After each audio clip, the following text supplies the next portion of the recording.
champs, en revenant de ces verts champs, avons trouvé les blés si grands, les aubépines fleurissant devant Dieu. Quand vous couchez votre bel enfant, quand vous couchez votre bel enfant, que Dieu le garde à son coucher et à toute heure de la journée. Devant Dieu, c'est le mai, mois de mai, c'est le joli mois de mai. Un petit brin de votre farine, un petit œuf de votre géline, c'est pas pour boire ni pour manger, c'est pour avoir un joli cierge, pour illumer la Sainte Vierge. Devant Dieu, c'est le mai, mois de mai, c'est le joli mois de mai, c'est le mai, mois de mai, c'est le joli mois de mai.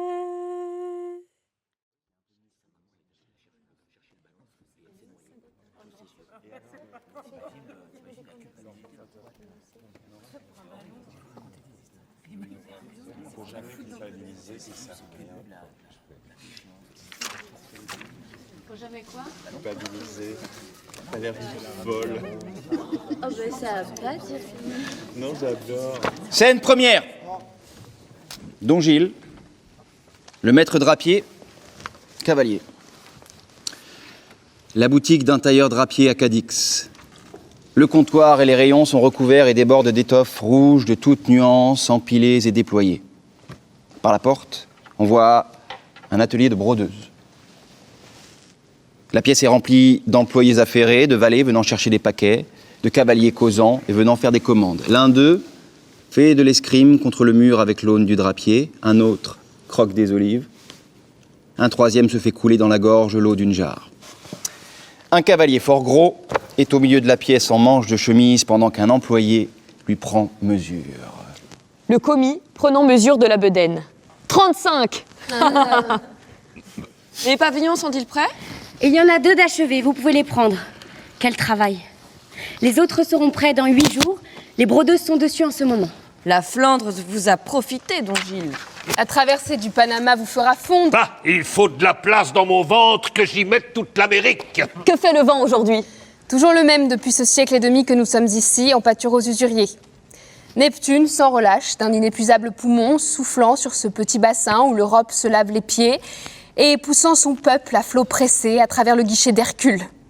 Mais quelle reprise d'haleine, mes seigneurs, pour nous ingurgiter au moment que le démesuré soufflet se regonfle. Notre escadre, en moins d'un mois, je le jure, va se trouver raflée dans cette poche et havre du monde, là-bas, tout garni d'îles à l'ancre, comme de bouées toutes prêtes. Ce fumant réchaud de la mer que Dieu, avec des mains dorées, a construit entre les 2 Amériques. Et toujours point de nouvelles de notre Achille. C'est Achille à Syros, non point caché entre les genoux d'une femme, mais la pourchassant à ce qu'on nous dit l'épée au poing. Aucune nouvelle de l'homme. Je jure que je ne pars point sur le seigneur Rodrigue. Et moi pareillement. Dû ma pension ici pendant 1 an encore coûtait plus que l'héritage d'un rabbin. Rodrigue est un homme juste envers tous.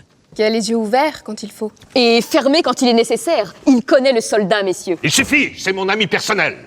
Point de ce rouge tirant sur le violet, point de ce jus d'arbouze, point de ce vin tourné qui me fait mal au ventre. Je veux un rouge franc comme celui qui coule dans les veines d'un gentilhomme. J'ai embauché toutes les punaises qui broutent l'arbre assis des îles Hespérides. Mes ouvriers du matin jusqu'au soir barbotent dans une lessive de feu et de massacre. Ils retirent de leur cuve des drapeaux tout dégoûtants, d'une sauce plus vermeille que la mer qui a englouti Pharaon. Et cela ne suffit pas. On me pille, messieurs. Tous ces gentilshommes qui, des 4 coins de l'Espagne, viennent prendre les couleurs de notre croisade. Jusqu'à notre notaire, modestement, qui, ne trouvant plus de rouge, s'est contenté d'un complet satin feuille de rose. Moi, je veux qu'on me fasse 3 gros points noirs sur le dos, comme le pouls d'hélice. Et tout un grand Saint-Sacrement chamarré sur le milieu de la poitrine. Car c'est nous, en rouge, qui portons la foi. La nourriture et le soleil à ces vers humains, à toutes ces gueules de lézards, à ces simulacres décolorés qui grouillent dans l'ombre humide ou qui errent sur les tables désolées de l'altitude. C'est comme à la corrida. Il y a sur notre boule terrestre un côté au soleil et un côté à l'ombre. J'achèverai votre pensée.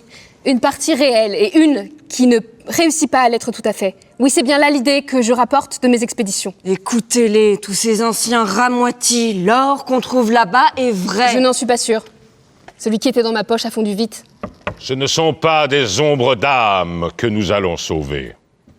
Ni pas des ombres de corps qui travaillent à nos plantations. Ni pas une ombre de rotins pour chauffer leur ombre de derrière s'ils ne vont pas à la besogne fort. Il faut bien réveiller tous ces dormants. Tant pis si la peau leur cuit un peu, est-ce que nous avons ménagé la nôtre?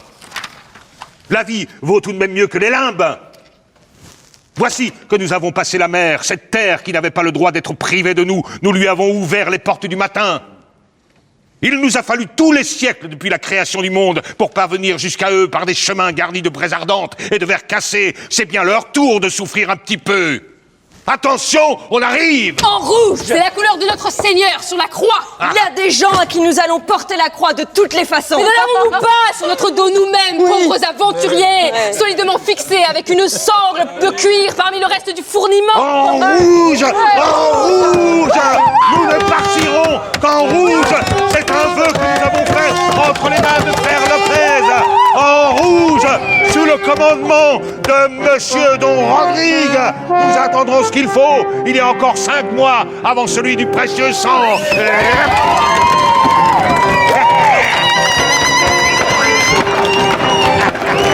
Oh! Oh! Maintenant! Allez! Plus vite! Le public s'impatiente! Allez, plus vite, je vous prie! Allez, hop, sus! Allez! Presto, presto! Allez! Allez, Alicia, débarrasse-moi de ça! Ah! Manon! Ah! Manon est bien théâtre. J'aurais dû attendre mon costume. Mais j'ai pas eu la patience de moisir dans cette loge, où l'auteur me tient calfeutré. 20 fois l'habilleuse apparue à la porte, c'est toujours pour un autre que moi. Je reste là, galopé sur place, ma chaise devant la glace. On se défie de mon ardeur. Je mène les choses trop vite. En 2 foulées, nous serions au but, et le public serait trop content. Ah, c'est pourquoi l'auteur me tient en réserve. Un en-cas, si je puis dire, avec tout un peuple de figurants qui font un grand bruit de pieds dans les greniers de son imagination et dont vous ne verrez jamais la figure. Mais moi, on ne me contient pas si facilement. Je fuis comme un gaz par-dessous la porte et je détonne au milieu de la pièce. Attention, ça va marcher. Je m'envole sur mon bidet magique.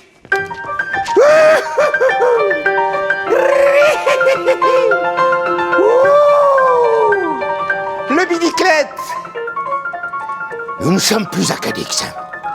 Nous sommes dans la Sierra quelque chose, au milieu d'une de ces belles forêts qui font la célébrité de la Catalogne. Un pic. Oh! C'est là qu'est le château de Don Rodrigue. Ah! Venez voir. Don Rodrigue, ici. Regardez. Il faut suivre, hein. Voilà. Il est fort mal en point. Sa blessure le chatouille. Je crois bien qu'il va crever. Ah! Non, je me trompe. Il guérira. Sinon, la pièce serait finie. Hein. Venez. Faut aller vite. Je vous présente la maman de Don Rodrigue. Non, sacrebleu, restez où vous êtes. Mais, attendez que j'aille vous chercher. Oh, sacrebleu, qui vous a dit de venir? Allez, assis. Oh là. Bon alors, la maman de Doña Rodrigue, de Doña quelque chose. Honoria, où va-t-il? Ça vous va? Bon. Oh, voilà, elle avait bien besoin d'entrer. J'allais justement vous faire son portrait. Oh, c'est vexant. Et c'est pour ça que j'ai pas pu être peintre. Mes personnages commençaient à exister tout à coup avant que je leur ai fondu l'œil. Tenez, venez, regardez. Je dessine Doña Honoria. Voilà. Eh ben, j'aurais pas mis les boucles d'oreilles. Eh ben voilà. Et là, elle me tire la langue, elle va se décoller de cette table comme Marguerite du crâne de Jupiter. Assis. Non. Enfin quoi, vous la verrez bien vous-même tout à l'heure. Maintenant, ce n'est plus le soleil du matin. Il fait tard. Il y a un beau clair de lune. Oh là là.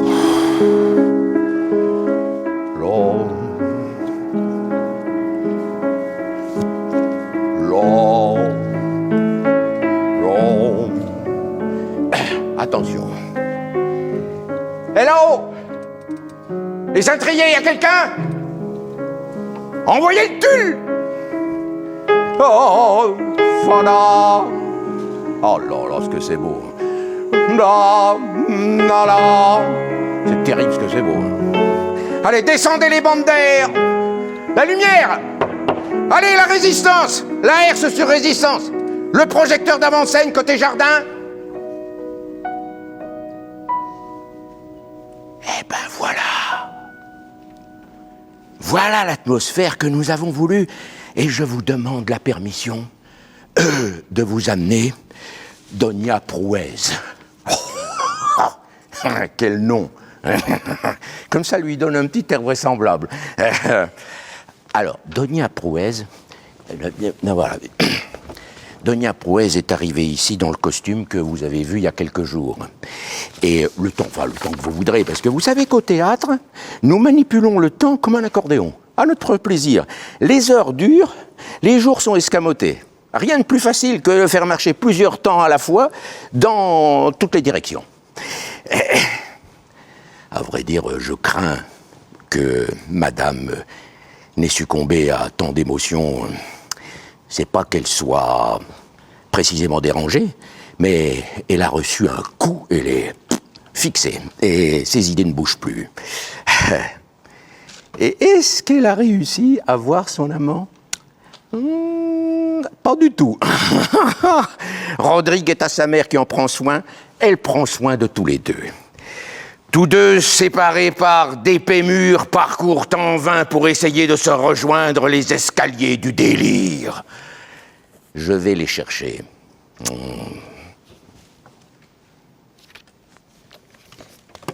Parlez, Prouez. Que cette foule, à votre insu qui nous entoure, vous entende. Parlez. Et dites-nous ce qui charge votre cœur coupable. Rodrigue. Rodrigue. Il est à la chasse. Ouais, je veux dire que son corps est bien là, de l'autre côté de ces carreaux rougeoyants que vous surveillez à travers la cour. Mais voilà bien des heures qu'en rêve, il essaye de sortir de ce taillis inextricable qu'il entend se rompre et se froisser devant lui sous le poids d'une présence invisible. Est-ce vous ? C'est en vain qu'il essaye votre nom à voix basse comme vous le sien tout à l'heure. Rien ne répond. Et tout à l'heure, il débouchera dans cette clairière chenue d'arbres morts revêtus d'une mousse immémoriale. Tout y est étrangement blanc, sur le fond noir des sapins, jusqu'à ce papillon qui s'est ouvert à un moment dans un rayon de jour livide. Il n'y a personne. Rodrigue. Oh. Approchez maintenant, Honoria. C'est le moment de vous montrer. Que cette personne en peine sente son amour souffrant, repris et enveloppé par votre amour maternel. Et votre cœur de mère qui s'explique avec son cœur d'amante. Les deux femmes s'enlacent.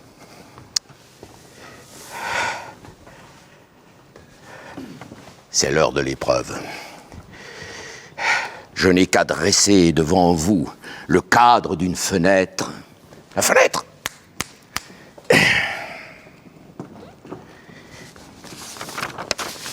Et voyez, aussitôt, quel fatal morceau d'Espagne vient le remplir.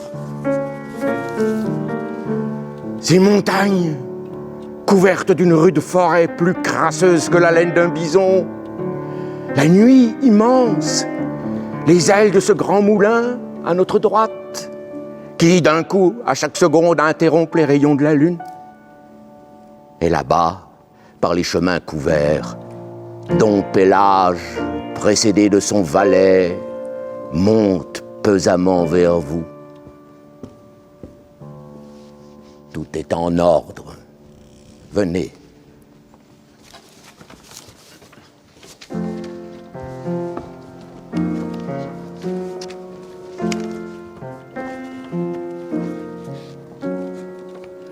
Scène 3.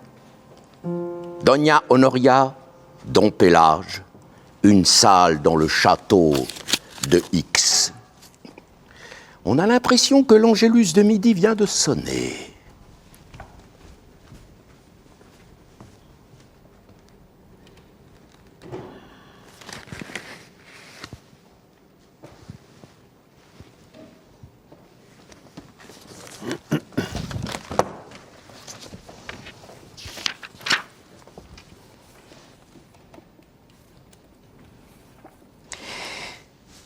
C'est une cigale attardée. Ce soleil la trompe.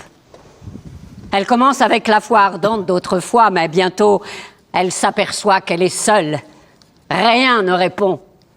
Elle se tait avec cette longue tenue d'archer que vous avez remarquée, diminuendo, pour laisser au silence général le temps de se rétablir. C'est si triste, si sacré, si solennel. Vous comprenez ce que cette faible voix nous dit, Doña Honoria, à vous et à moi et à tous les êtres vivants? Les abeilles bourdonnent tout près du trou de la ruche. Il y a encore des roses. J'ai tâché de ne causer ici aucun mouvement. Il n'y a que vos chevaux à l'écurie qui ne s'entendent pas avec les miens. Vous n'avez pas eu besoin de parler haut. Tout ce qui vit dans ce château a su incontinent que vous étiez là. Dites que j'étais attendu. Il est vrai. À ce festin de douleur, votre place était marquée. Comment va-t-elle? Cela va mal. Le médecin était bien sombre ce matin. Ce n'est pas tant ce coup d'épée qu'il a reçu au côté de la poitrine. Ne faites pas attention si je pleure. C'est mon fils. Vous savez.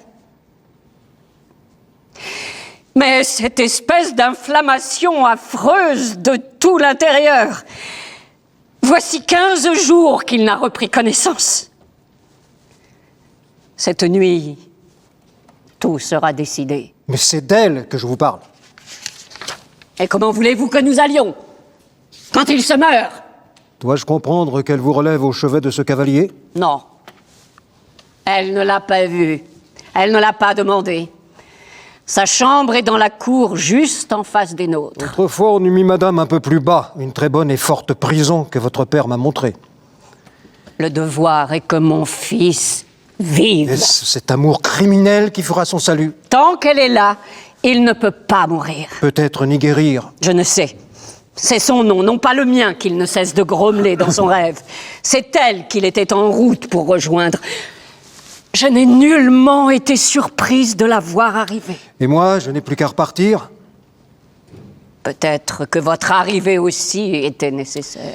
Toutefois, il y aurait une circonstance préférable encore, c'est que mon cheval broncha tout à l'heure sur le chemin qui me menait ici et précipita le juge de Sa Majesté dans un de ces ravins qui lui faisait signe. Il y a des choses que le hasard n'est pas propre à terminer. Rodrigue, eût-elle dit, cette fois vous l'auriez laissé approcher?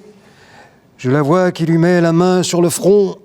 Vivez, le vieillard est mort. Cette pensée, un seul moment, n'a pas souillé notre cœur. Croyez-vous que je n'ai pas l'âme assez grande pour la franchir, s'il est dépendu de moi sans crime? Oui. Mais ce que Dieu a joint, l'homme ne peut le séparer. Ce n'est pas l'amour qui fait le mariage, mais le consentement. Ni l'enfant que je n'ai pas eu, ni le bien de la société, mais le consentement en présence de Dieu dans la foi. Jusqu'à la fin de moi-même, jusqu'à la dernière parcelle de ce consentement que deux êtres sont capables de se donner l'un à l'autre, bon gré, mal gré. Cela qu'elle m'a donné, je ne pourrais le lui rendre quand je le voudrais. Elle ne demande rien. Elle ne se plaint pas. Elle ne m'a rien expliquer. Elle se tait. Elle est ici, avec moi, loin de la vue de tous les hommes. C'est ma faute. Oui, vous dites naturellement que c'est moi qui ai mal fait de l'épouser, vieux déjà, elle si jeune, et ne sachant pas à quoi elle consentait.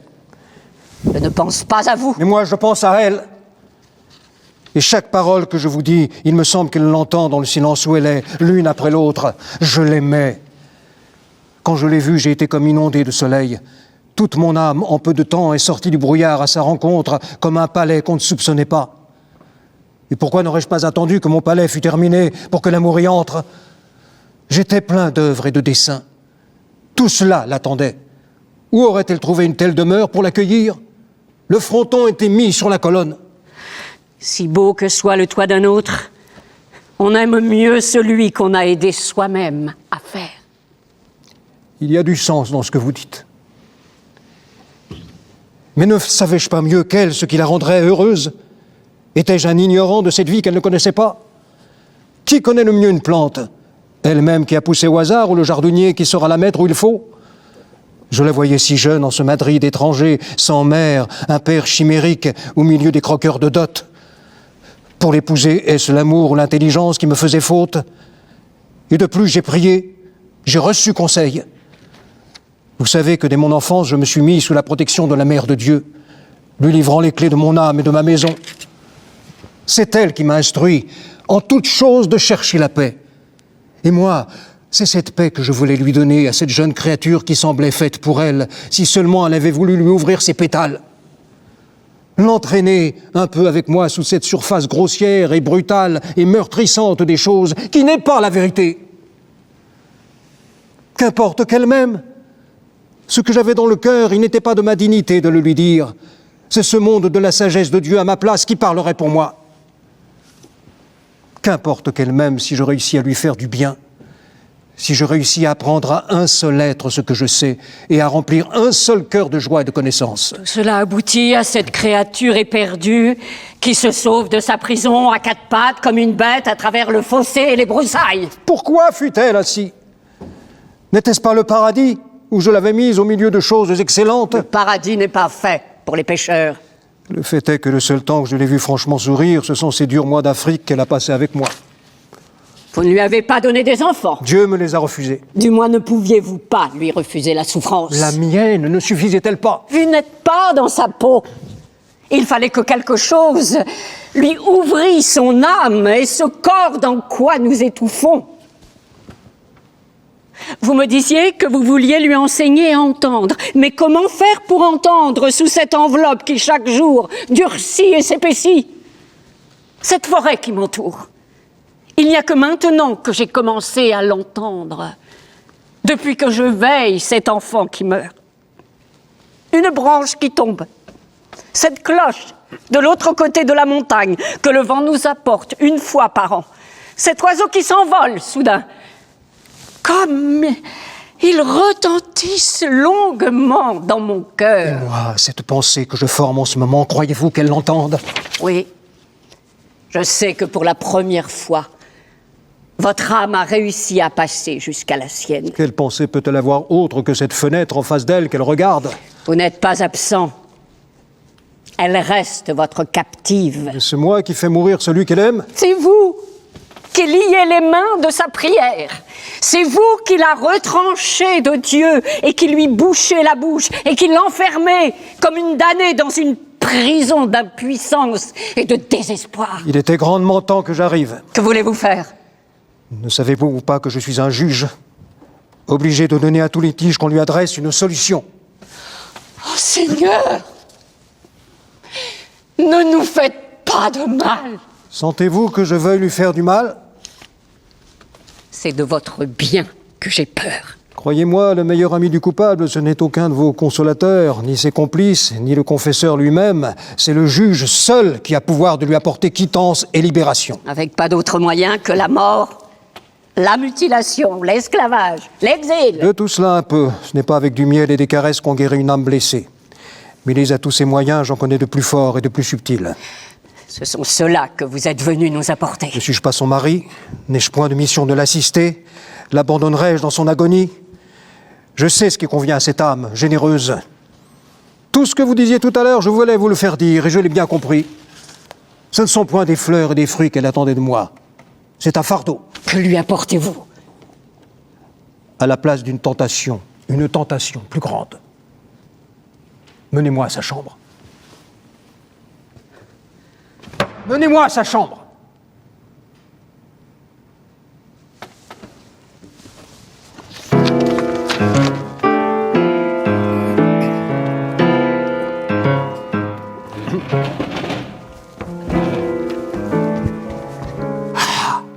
Scène 4. Dom Pélage, Doña Prouez, une autre pièce dans le château de X. En réalité, il n'y a pas de changement de scène.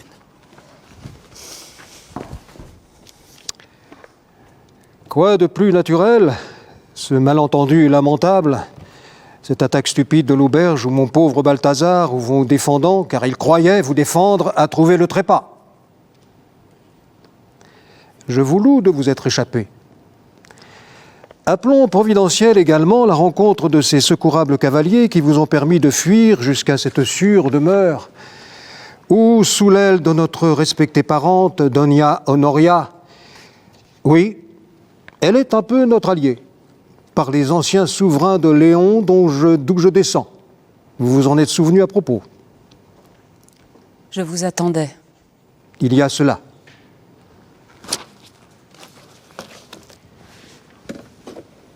De plus, à la pensée de cette Afrique de nouveau où jadis vous avez goûté avec moi, comment s'étonner que votre cœur ait défailli? La guerre continuelle et sans espoir. L'islam, comme une entreprise dans un pays maudit contre des peuples fascinés. L'eau par mesure. Sous nous la trahison, sur nous la calomnie, avec nous la disgrâce de ceux qui demandent toujours de l'argent. Le moyen pour tout qui manque. Jalousie de la cour, haine du peuple à qui nous coûtons cher, ennui du roi. Tout cela, vous et moi, nous l'avons savouré goutte à goutte. Je me souviens de ce bateau avec 1000 peines que nous avons réussi à faire entrer pendant le siège. Et qui, au lieu de farine ou de douros, ne nous apportait que des réprimandes. J'étais un voleur qu'on somme de se justifier. Le lendemain, les tribus attaquées par derrière, grâce à ce marabout que nous avions gagné, se dispersaient. J'ai chargé à côté de vous, l'épée nue. De tout cela, vous aviez assez. Pourquoi me dire cette chose que vous savez injuste? Cependant, je vais retourner seul là-bas. Y a-t-il telle urgence pour que vous partiez? Les nouvelles qui nous avaient rappelées d'Espagne ne sont pas meilleures. Je n'ai perdu que trop mon temps. Et l'honneur me commande de poursuivre jusqu'à la mort une œuvre à laquelle je ne crois plus. Quoi? Vous ne croyez plus à l'Afrique? J'ai vu la vérité tout à coup. L'Afrique aussi fait partie de ces choses auxquelles je ne crois plus. Pourtant, moins perfide que d'autres, elle ne vous avait pas déçu. Vous saviez quel rivage vous abordiez? Oui, je l'ai aimée.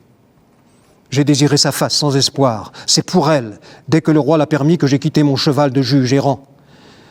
Comme mes aïeux, regardez Grenade. Comme mes aïeux, regardez Grenade.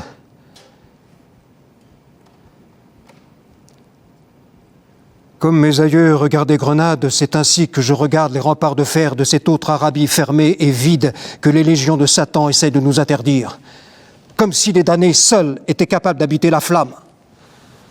Là, dans la plus grande lumière que cette chair puisse tolérer, proclamer qu'il y a un autre Dieu qu'Allah et que Mahomet n'est pas son prophète. La croisade n'a pas cessé pour moi. Dieu n'a pas fait l'homme pour vivre seul. À défaut de cette femme, il ne faut pas lâcher cet ennemi qu'il m'a donné. Il ne faut pas que le mort et l'Espagnol oublient qu'ils ont été faits l'un pour l'autre. Pas que l'étreinte cesse de ces deux cœurs qui, dans une lutte farouche, ont bâti si longtemps l'un contre l'autre. Le vent. Mais j'entends le vent d'automne à grand bruit qui balaye la terre et la mer. Il se tait tout à coup. Et alors, oui, ce faible grillon qui essaye de reprendre sa chanson des jours d'été, on sent que ce ne sera pas plus pour très longtemps. Vous ne croyez plus à votre vocation? J'ai été l'ouvrier d'un rêve. Il n'y a que la femme qui ne soit pas un rêve, toujours ça. Qu'est-ce que la femme, faible créature? Ce n'est pas à cause d'une femme que la vie perd son goût. Ah, si j'étais un homme, ce n'est pas une femme qui me ferait renoncer à l'Afrique. Voilà une chose qui résiste, il y en a pour toute la vie. Est-ce que vous espérez la vaincre? C'est de ne rien espérer qui est beau. C'est de savoir qu'on en a pour toujours. Rien que tenir son ennemi à la gorge, ce n'est pas assez. Il est arrêté. Et non seulement il nous oblige à donner tout ce qu'il y a de force en nous, mais nous sentons que lui-même en a assez pour en demander 3 ou 4 fois plus. Toujours quelque chose de nouveau à attendre. À quoi bon tout ce labeur inutile, m'a dit le seigneur chancelier. L'Espagne est pauvre. Tout cet argent que vous me faites répandre sur un sable stérile, il fleurirait ici même, en route, en canot, en troupe d'enfants joyeux. Ainsi parlent les protestants dont l'affaire est de se nourrir et de s'enrichir et qui veulent tout de suite leur récompense. Mais vous m'avez appris à penser. Malheur à celui qui se regarde lui-même. Qu'est-ce donc qu'il faut regarder? Dites-le vous-même. Cet ennemi que Dieu m'a donné. Telle est votre part sur la terre. Ce n'est pas mon ennemi que je regarde en ce moment.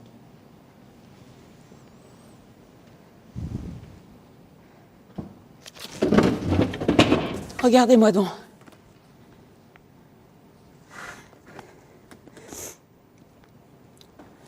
Pourquoi vos yeux aussi ne seraient-ils pas faits pour voir des choses impossibles? Est-ce bien toujours moi? Regardez. Il n'y a pas un mouvement de mon corps qui ne vous dise que je ne suis plus à vous. Vous êtes à moi tant que vous êtes capable de me rendre service. Quel service? Quand celui-ci même, je le vois mourir sous mes yeux. Estimez-vous que ce serait un service de l'empêcher de mourir? Je ne veux pas qu'il meure! Quelle alternative avez-vous à proposer?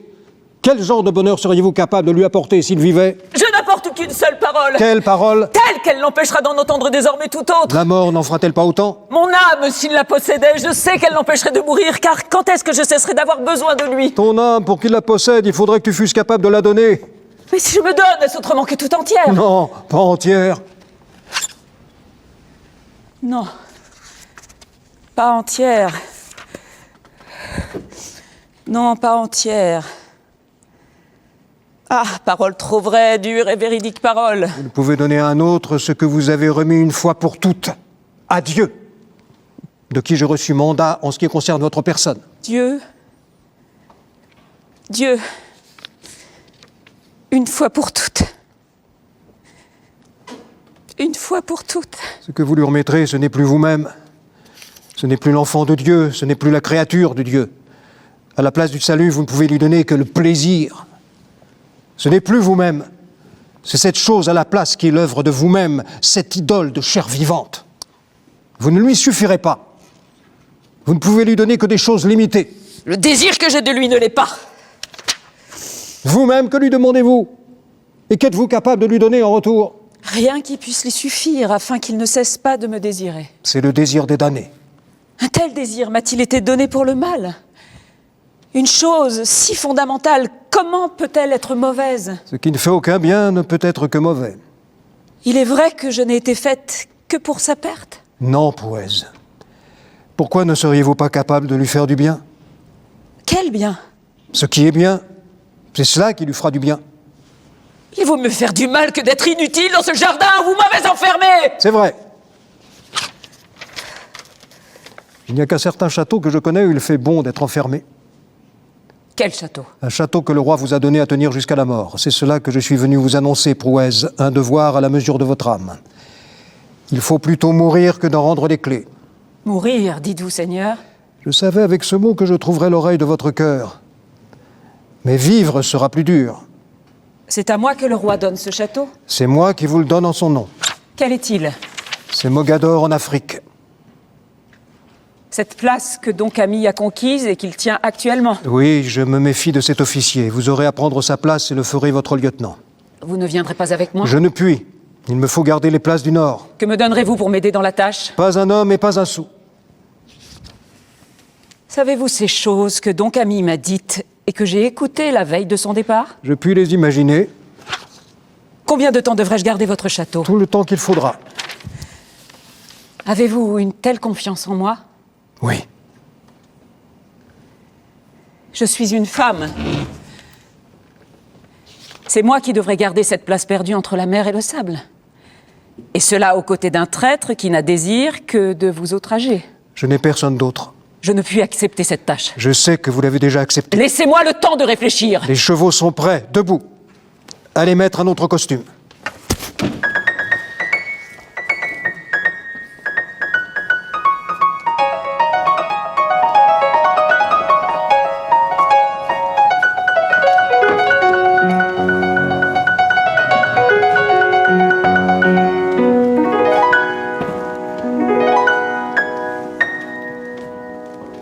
Scène 5.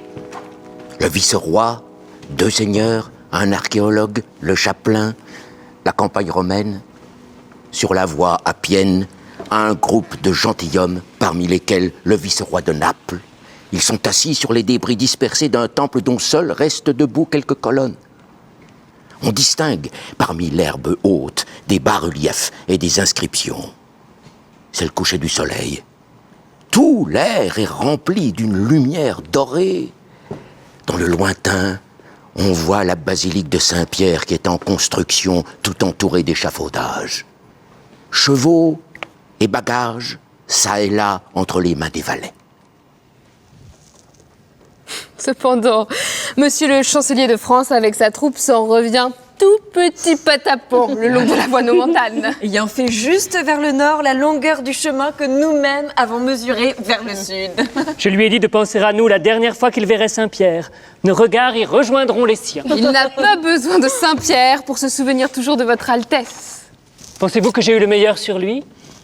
Bah, c'est un de ces petits traités qui laissent les deux parties chaudes et mécontentes. Comme il faut en refaire un tous les 46 mois parmi les ferraillements de nos gendarmeries, afin de remettre un peu d'ordre au travers de nos héritages entremêlés. L'héritage du téméraire. N'y avons-nous pas ajouté quelques petits morceaux? Les tailleurs qui nous les ont arrangés se disputent. J'ai de mauvaises nouvelles des Indes. Hélas, que ne pouvait-on envoyer là-bas votre Altesse, au lieu de cet insaisissable Rodrigue que le roi s'obstine à pourchasser? Ma place est ici, au pied de cette colonne dans la mer qui soutient toute l'Europe et qui est le milieu de tout. Ni l'islam ne réussira à l'ébranler, ni le mouvement des peuples furieux du Nord à s'arracher cette Italie où toutes les routes à travers la couronne des Alpes aboutissent et qui réunit en un seul manche tous les fils et toutes les fibres. Celui-là qui est le plus fort en Europe, c'est lui qui a le plus besoin de l'Italie et de qui l'Italie a besoin. Une fois de plus, grâce à votre Altesse, la paix va revenir à Rome. Le Français, en grondant, a retiré son opposition, et pendant que sur les marches du Vatican, les ambassadeurs fourrés de la Russie se croisent avec ceux des Indes et du Japon, les légats du nouveau pontife s'apprêtent à partir pour 30. Et bientôt, le nouveau dôme de Saint-Pierre, comme une grande meule de blé, trônera au-dessus de l'Europe invisible. Rome est bien où elle est. Quant à moi, je suis heureux de revoir Naples. Et ce peuple sonore qu'Apollon et Neptune ne cessent de brasser et de remuer comme un Richard qui fouille à 2 mains dans un sac de pistoles. Mais votre affaire, monsieur le savant, n'est-elle pas plus avec les morts qu'avec ceux qui vivent? Appelez-vous morts ces vivants de marbre et de métal que j'ai fait sortir des laves, plus que vivants, immortels. Nos titres, à l'image de Dieu confiés depuis des siècles aux archives d'un volcan, ces superbes idées dont nous ne sommes que la spongieuse traduction. Ah, mais ce sont ces morts-là qui m'ont appris à regarder les vivants marcher. Il est vrai. Dans cette éruption humaine de Naples aussi, notre ami a su découvrir quelques statues. La plus belle, hein, mais quel regret pour moi, monseigneur, que vous n'ayez pas voulu la garder pour vous. Oh, je me boucherai les oreilles. Une splendide femelle, je ne puis le nier. Fille de pêcheur, direz-vous? Moi, je l'appelle une fille de la mer, digne d'un dieu et d'un roi. C'est pourquoi j'en ai fait cadeau à mon ami Pierre-Paul Rubens. C'est elle que nous avons vu partir sur ce bateau chargé de statues, de tableaux et de curiosités de toutes sortes que vous envoyez au duc d'Albe? Précisément, accompagnée de sa mère comme une plante avec ses racines. Tant de belles choses pour le Nord, autant verser du vin dans de la bière. Ce que j'aime, moi, je voudrais tout garder. Et qu'aurais-je tiré de cette belle jeune fille? Un peu de plaisir égoïste? Une petite joie d'amateur? La beauté est faite pour autre chose que le plaisir. Pierre-Paul Rubens n'a Dieu que pour ses grosses blondes nacrées. Messieurs, me prenez-vous pour un sot? Notre ami Rubens est trop fier. Ce n'est pas comme un modèle que je lui envoie cette fille du soleil, c'est comme un défi. Il y a autre chose à faire d'une belle œuvre que de la copier, c'est de rivaliser avec elle. Ce n'est pas ses résultats qu'elle nous enseigne, ce sont ses moyens. Elle nous verse la joie, l'attendrissement et la colère. Elle met au cœur de l'artiste une fureur sacrée. Ainsi, je ne veux pas laisser ce prince des peintres tranquille au milieu de ses lys et de ses roses. Voici cette Italie vivante entre ces sœurs de marbre que je lui envoie pour le terrasser. J'aimerais mieux envoyer de la poudre et des canons au duc d'Albe. Ce n'est pas Rubens qui conservera la Flandre au roi d'Espagne. C'est Rubens qui conservera la Flandre à la chrétienté contre l'hérésie. Ce qui est beau réunit. Ce qui est beau vient de Dieu. Je ne puis l'appeler autrement que catholique. N'est-ce point là de la bonne théologie, monsieur le chapelain? Monseigneur, vous êtes théologien comme ce gentilhomme à barbe grise qui nous parlait tout à l'heure est un archéologue parmi les filles de Naples. Qu'ont voulu ces tristes réformateurs sinon faire la part de Dieu, réduisant la chimie du salut entre Dieu et l'homme à ce mouvement de foi? Dites plutôt conscience ou illusion de la foi. À cette transaction personnelle et clandestine dans un étroit cabinet, blasphémant que les œuvres ne servent pas, celles de Dieu, sans doute pas plus que celles de l'homme. Séparant le croyant de son corps sécularisé, séparant du ciel la terre désormais mercenaire, laïcisée, asservie, limitée à la fabrication de l'utile. Et l'Église ne se défend pas seulement par ses docteurs, par ses saints, par ses martyrs, par le glorieux Ignace, par l'épée de ses enfants fidèles. Elle en appelle à l'univers. Attaquée par les brigands dans un coin, l'Église catholique se défend avec l'univers. Ce monde est devenu trop court pour elle. Elle en a fait sortir un autre du sein des eaux. D'un bout à l'autre de la création, tout ce qu'il y a d'enfants de Dieu, elle les a cités en témoignage, toutes les races et tous les temps. Elle a fait sortir du sol les antiques pierres et sur les 7 collines, sur le soubassement des 5 empires, voici qu'elle élève pour toujours le dôme de la foi nouvelle. Je n'aurais jamais cru que Rubens fût un prédicateur de l'Évangile. Et qui donc mieux que Rubens a glorifié la chair et le sang? Cette chair et ce sang même qu'un Dieu a désiré revêtir et qui sont l'instrument de notre rédemption. On dit que les pierres même crieront. Est-ce au corps humain seulement que vous refuserez son langage? C'est Rubens qui change l'eau insipide et fuyante en un vin éternel et généreux.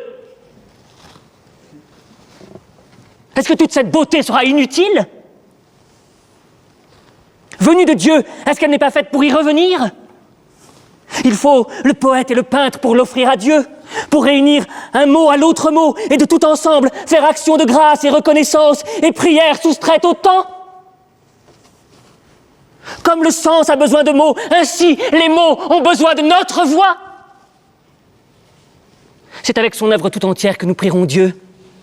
Rien de ce qu'il a fait n'est vain, rien qui soit étranger à notre salut. C'est elle, sans en oublier aucune part, que nous élèverons dans nos mains, connaissantes et humbles.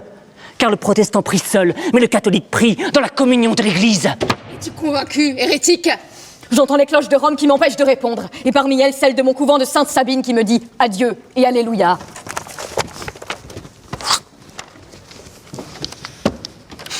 Et toi, Lucio, me crois-tu? Tout ce que vous dites est vrai. Nous sommes fiers de notre capitaine. Ce n'est pas parce que vous m'aimez que j'ai raison. C'est parce que vous dites la vérité que nous vous aimons. Et c'est en vous aimant que nous avons appris à nous apercevoir les uns des autres. Et à former cette bande de petits frères à vos côtés. Comment voulez-vous que je prenne femme ayant autour de moi de tels amis? Pour toute chose, vous n'avez que des louanges. Mais cela me fâche de voir que vous n'usez d'aucune et vous passez de tout si facilement. Si j'en usais, je serais forcé de la détruire, et alors vous et moi serions bien avancés.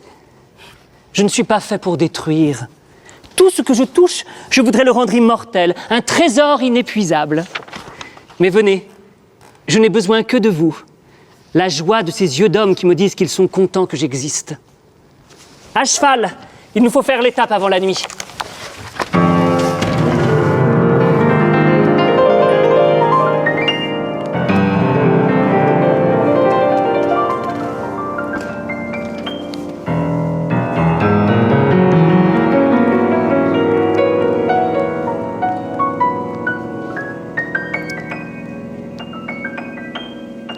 Scène 6. Saint-Jacques. La nuit.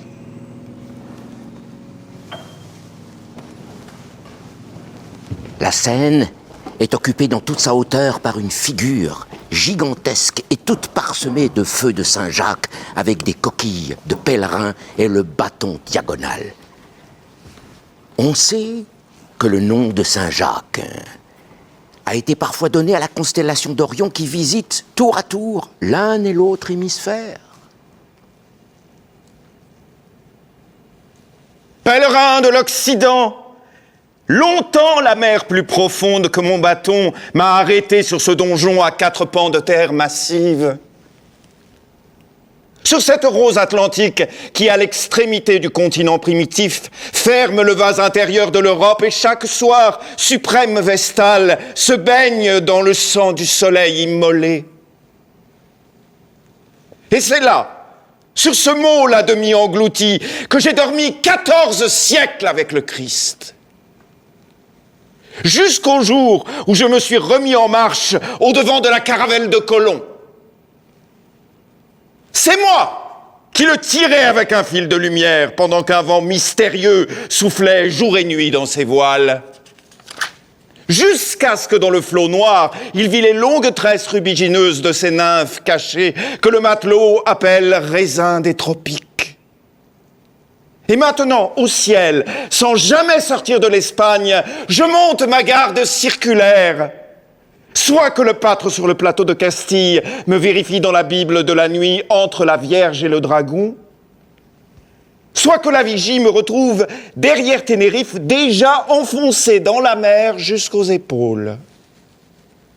Moi, phare entre les deux mondes, ceux que l'abîme sépare n'ont qu'à me regarder pour se trouver ensemble.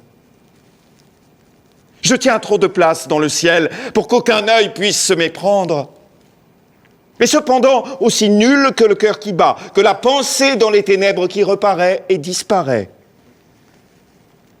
Au sein de la grande eau, à mes pieds, où se reflètent mes coquilles, et dont le sommeil sans heure se sent heurté à la fois à l'Afrique et à l'Amérique, je vois les sillons que font deux âmes qui se fuient à la fois et se poursuivent. L'un des bateaux file en droite ligne vers le Maroc, l'autre, au rebours de courants inconnus et de remous adverses, ne réussit qu'avec peine à maintenir sa direction. Un homme, une femme, tous deux me regardent et pleurent. Je ne vous ferai point défaut. Les heureux et les assouvis ne me regardent pas. C'est la douleur qui fait dans le monde ce grand trou au travers duquel est planté mon sémaphore. Quand la terre ne sert qu'à vous séparer, c'est au ciel que vous retrouverez vos racines. Tous les murs qui séparent vos cœurs n'empêchent pas que vous existiez en un même temps. Vous me retrouverez comme un point de repère. En moi, vos deux mouvements s'unissent au mien qui est éternel. Quand je disparaîtrai à vos yeux, c'est pour aller de l'autre côté du monde, pour vous en rapporter des nouvelles. Et bientôt, je suis de nouveau avec vous pour tout l'hiver. Car bien que j'ai l'air immobile, je n'échappe pas un moment à cette extase circulaire en quoi je suis abîmé. Levez vers moi les yeux, mes enfants. Vers moi, le grand apôtre du firmament, qui existe dans cet état de transport.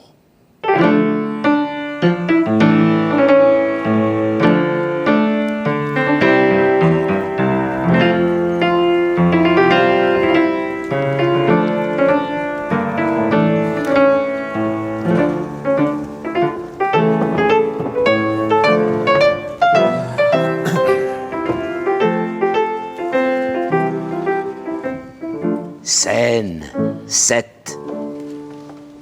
Le roi Dom Pélage. Une salle dans le palais de l'Escurial.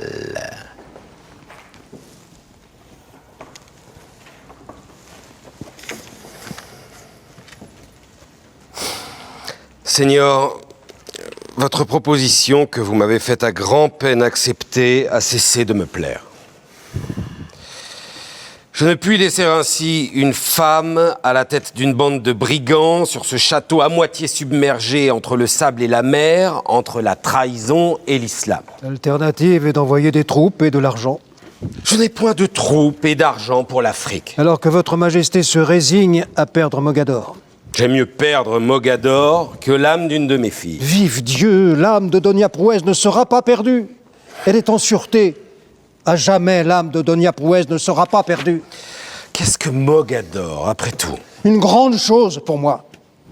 Et pour tant de vos ancêtres qui l'ont convoité. Un coin de terre calcinée. Juste ce qu'il faut pour que les chrétiens y fassent leur purgatoire. Entre l'Amérique et ça, je ne puis pas hésiter.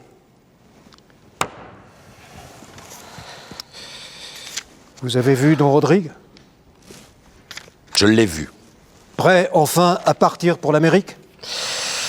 Il est prêt si je donne l'ordre à Donia Prouès de revenir. Le conseil suffit. Laissez à Donia Prouès le mérite de décider. Je le veux, et ce sera Rodrigue lui-même en route pour son gouvernement, qui sera chargé de porter ma lettre et celle que vous y joindrez. Pourquoi, Rodrigue? Craignez-vous pour la vertu de votre femme? Pourquoi cette torture inutile?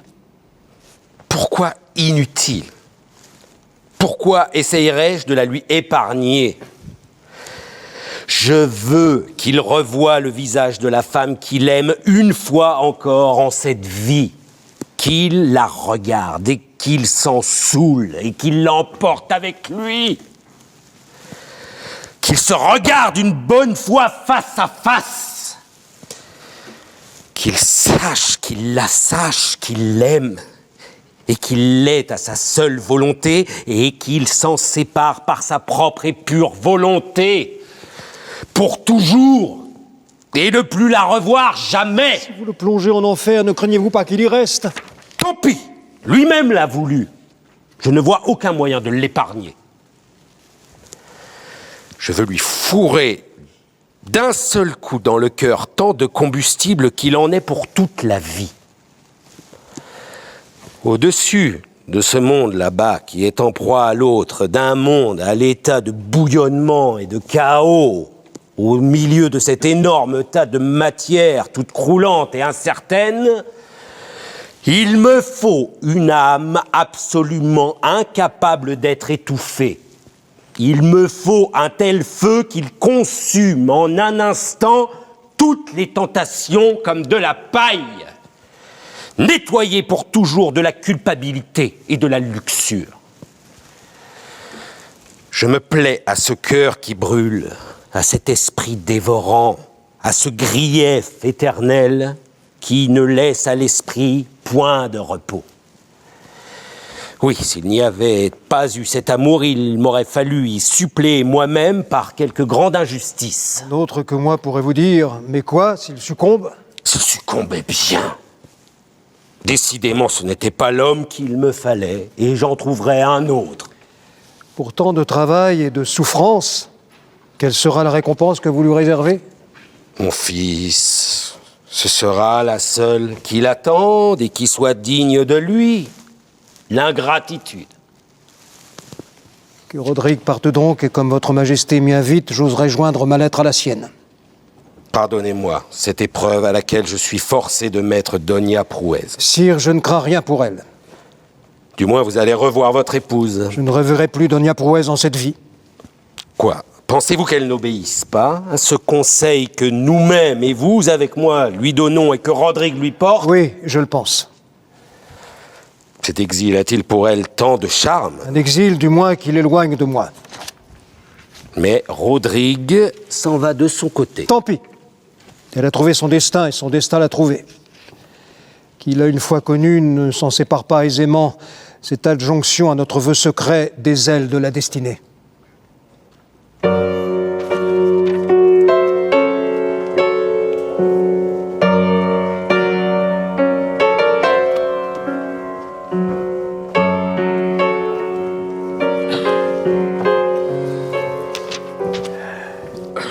C'est nuit.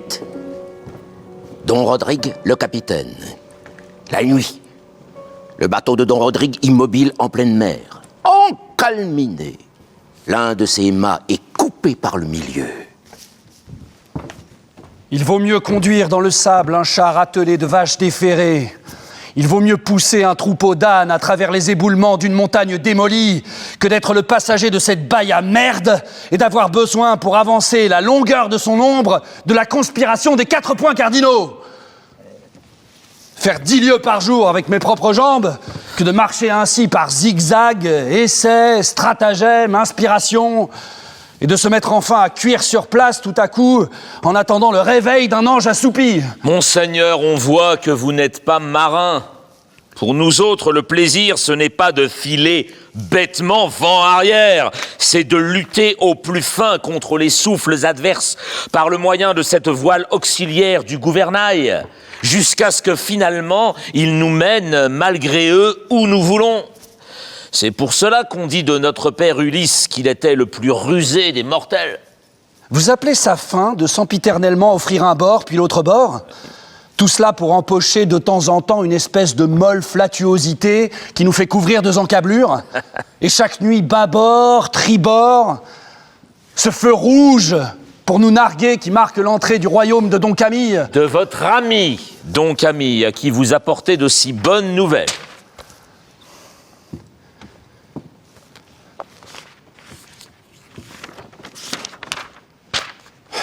Je tiens à m'acquitter envers lui, c'est moi qui lui rends son commandement, mais c'est à ce digne seigneur que je dois la vie. Comment cela, s'il vous plaît? Ni les prières de ma mère n'auraient suffi à me ramener. Déjà, je touchais le sombre bord. C'est le nom de Don Camille, tout à coup, qui m'a traversé comme une pointe et m'a rendu d'un seul coup la souffrance et la vie. Je vous comprends. Le nom de son rival, cela vaut mieux qu'un moxa sur la plante des pieds. La même chose quasi m'est arrivée il y a 10 ans à Valence avec une certaine Dolores que me disputait un marchand de viande salée. C'est cela, camarade, tu m'as compris parfaitement. Raconte-moi encore ton histoire avec le marchand de porc salé. Cela me fait du bien de causer et de m'avilir avec toi. Ah, monsieur Camille, pour rival, comme tu dis, pour rival heureux selon apparence. Et pour confrère, toutes les victimes mal salées qu'a pu faire la scélératesse d'une tripière, me voilà tout frétillant dans la saumure générale. Ah, comme ce qui m'arrivait simple, tu me vois rafraîchi, allégé et raisonnable. Vraiment, tu n'aurais pas agi autrement, je suis sûr que tu me donnes raison. L'important est qu'ils ne soient pas ensemble. Quand on n'a pas su se faire aimer par ses propres qualités, il n'y a plus qu'à appeler les gendarmes. J'ai un ordre du roi qui lui enjoint de revenir. Oui, je la ramènerai avec moi sur ce bateau. Et ensuite, j'ai promis de partir pour toujours, mais je serai seul avec elle sur ce bateau. Elle s'est donnée à ce Camille. Pourquoi ne se donnerait-elle pas à moi? Je me moque de son âme. C'est son corps qu'il me faut, pas autre chose que son corps. La scélérate complicité de son corps, en jouir et m'en débarrasser. Je n'en serais pas débarrassé autrement. Ensuite la rejeter, elle se traînera à mes pieds, et moi je la foulerai sous mes bottes. Que dis-tu de l'infâme mari qui l'a livré ainsi à ce Camille? On pense qu'il n'a pas trouvé mieux d'autres personnes mieux qu'elle qui le garda contre ce demi-mort. Ah, c'est un grand politique. Sa femme l'assure contre Don Camille et Don Camille l'assure contre moi. Lui-même est parti pour les présidents. J'ai déjoué ses calculs. Laissez donc là tout ce vieux monde qui ne veut pas de vous. L'Europe, l'Afrique. Non. Alors qu'un autre vous appelle. Non! Je ne la laisserai point ainsi, tout s'expliquera, il suffira que je la voie une minute. Je ne puis croire qu'elle aime ce fils de chien. Ah, je sais que c'est moi qu'elle aime et qu'elle fuit, que je puisse lui parler. Je sais que tout sera expliqué en une seconde et il n'y aura pas besoin d'explication. Pourtant, si elle avait voulu, il ne tenait qu'à elle, l'autre jour, de se laisser capturer. Dis-tu que tu lui as vu lever le bras? Vous l'avez vu, comme moi. Nos bateaux gagnant contre le vent sur des courses opposées n'étaient pas à plus d'une encablure. C'était elle? Oui, je lui ai vu lever le bras, je la regardais et elle me regardait. Et aussitôt, une flamme rouge, pan, et ce boulet qui nous fauche notre grand mât. Feu! Feu! Tirez! Tirez! Tirez! Pourquoi ne m'avez-vous pas obéi? Il fallait l'envoyer par le fond, il fallait lui lâcher toute votre bordée comme je vous le commandais. J'avais assez à faire d'empêcher notre bateau de couler. Ce n'est pas une plaisanterie que de recevoir son grand mât de travers. Et pendant que vous vous dépêtriez, elle nous échappait, le lendemain le vent avait changé. Et depuis 3 jours, nous nous promenons ainsi sous le balcon de Don Camille. Tous deux sont là qui nous regardent en riant. Bon... Les courants ont repris, et demain même, peut-être avec un peu de chance, nous mouillerons sous Mogador. Vous dites que les courants ont repris? Oui. Et vous pouvez le voir dans le ciel, que les étoiles ne clignent plus de la même façon. N'avez-vous pas remarqué, au coucher du soleil, ces longs filaments pareils à une poignée de verge? C'est le vent du sud, peu à peu, qui vient à bout de l'exhalaison de l'Afrique. Demain, vous entendrez vos voiles tirés et travailler parmi la grande émigration de la mer, et la volonté de Dieu soufflera sur nous. De quoi, sans doute, est le signe avant-coureur, cette vieille épave que nous avons repêchée aujourd'hui même. Une épave, où est-elle? Ici. C'est le tableau d'arrière d'une barque qui a péri. Je ne puis pas lire. T-I-A, Thiago, Santiago. Santiago? Santiago. Vous paraissez étonné. C'est le nom d'un bateau qui allait au Brésil et sur lequel mon frère, un père jésuite, s'était embarqué.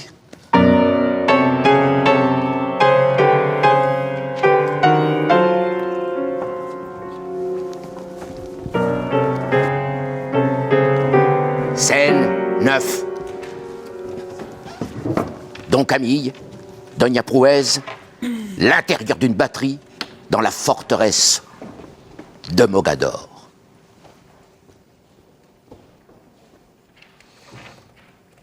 J'ai achevé de vous montrer ma petite installation. Ceci est une batterie que j'ai construite et qui commande la barre. Armée de quelques bons gros pères que je me suis permis d'emprunter à un bâtiment de Monsieur le Roi, malheureusement perdu à la côte. Il s'était mépris sur la signification de mes feux par un hasard funeste changé depuis 2 jours sans qu'il en fût averti. Je vous ai écouté avec intérêt. J'aime mon nouveau ménage, mais je dois dire que j'ai déjà tout vu. Et qui s'est permis de vous montrer la maison avant moi? Votre lieutenant Don Sébastien sur mon ordre. Fort bien. Excellente discipline que de s'adresser au lieutenant par-dessus la tête du capitaine. De par le roi, il n'y a séant d'autres capitaines et gouverneurs que moi. Cela me chatouille de vous entendre parler ainsi, monsieur le gouverneur, quand je pense que vous êtes dans le creux de ma main. M'y suis-je pas mise moi-même? Ai-je montré que j'avais peur de vous? Ai-je amené avec moi un seul mousquet, un seul homme d'armes? Rien que ma camériste. C'est vrai, vous avez été fidèle à notre rendez-vous. Don Pélage et Sa Majesté ont bien montré que pour venir à bout de Don Camille, il n'y avait besoin que d'une femme. Toutefois, je refermerai ma main quand je voudrai. Vous ne voudrez pas avant que je ne veuille. Je puis vous rembarquer sur votre petit bateau. Et montrer que vous avez peur de moi? Vous déclarez contre votre souverain? Montrez vos cartes et vous privez de tout atout dans les petits trafics et négociations que je connais. Me livrer à Don Rodrigue là-bas en mer qui m'attend? Je puis vous mettre en prison. Vous ne pouvez pas. N'êtes-vous pas en mon pouvoir? C'est vous qui êtes dans le mien. Quelle est cette plaisanterie? Je dis qu'il ne tient qu'à moi de vous faire passer la nuit au fond de votre plus profonde citerne. Vous avez acquis ce pouvoir en 2 jours? 2 jours sont beaucoup pour une femme au milieu de tous ces hommes simples. Je vous livrerai à eux. Chacun d'eux me défend contre tous les autres. J'ai des amis hors de cette forteresse. En me livrant, c'est vous que vous livreriez. Où est ma citerne? Patientez. J'ai besoin de vous pour l'instant. Et cela m'amuse de faire de vous ce que je veux. Cela m'amuse aussi.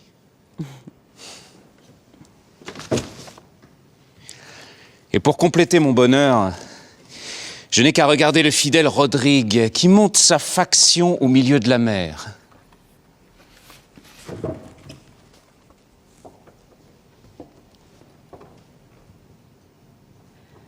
Comme son bateau paraît petit, un tout petit point blanc. Venez, on ne peut regarder longtemps sans danger ce gouffre de feu. Un tout petit point blanc.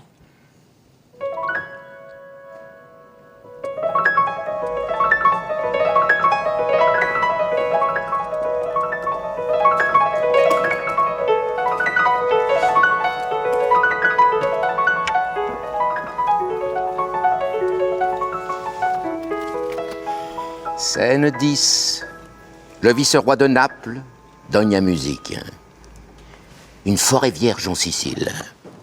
Une grotte haute et profonde par devant laquelle tombe une épaisse brassée de lianes vertes à fleurs roses. Un ruisseau s'en échappe à travers les pierres. Bruit innombrable d'eau courante. Un éclatant clair de lune.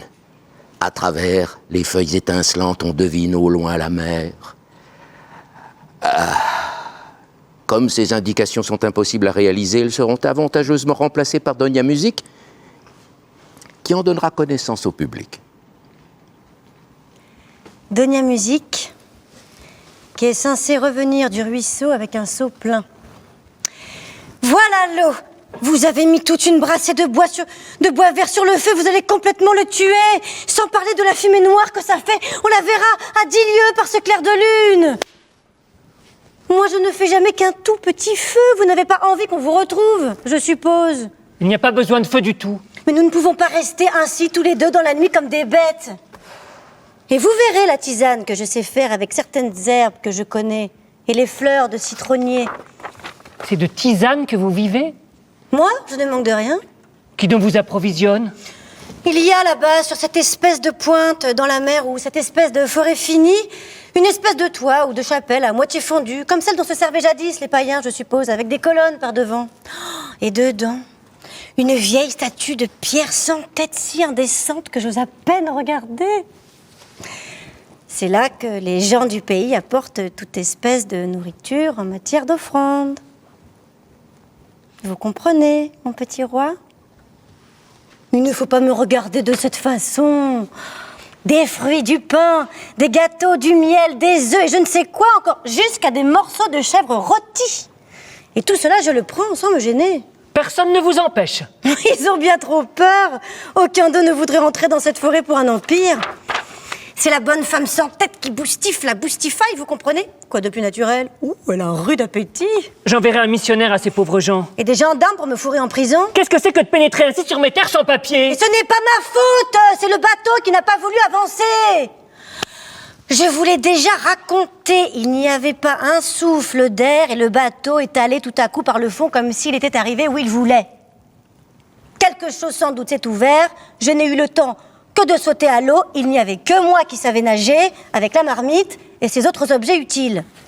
Mon pauvre sergent a flotté un petit peu, pas longtemps, de quoi me dire adieu avec la main. Heureusement que la terre n'était pas loin et le courant me poussait. Encore ces imbéciles qui me cherchent. C'est mon cheval sans doute qui leur aura parlé de moi. Quelle bonne idée j'ai eu tout à coup de les quitter tous. Je ne savais pas ce que je trouverais au bout de ce petit chemin engageant. Silence, mon petit roi. C'est ça. Prenez ma main et pensez si fort à moi que personne ne saura plus vous retrouver.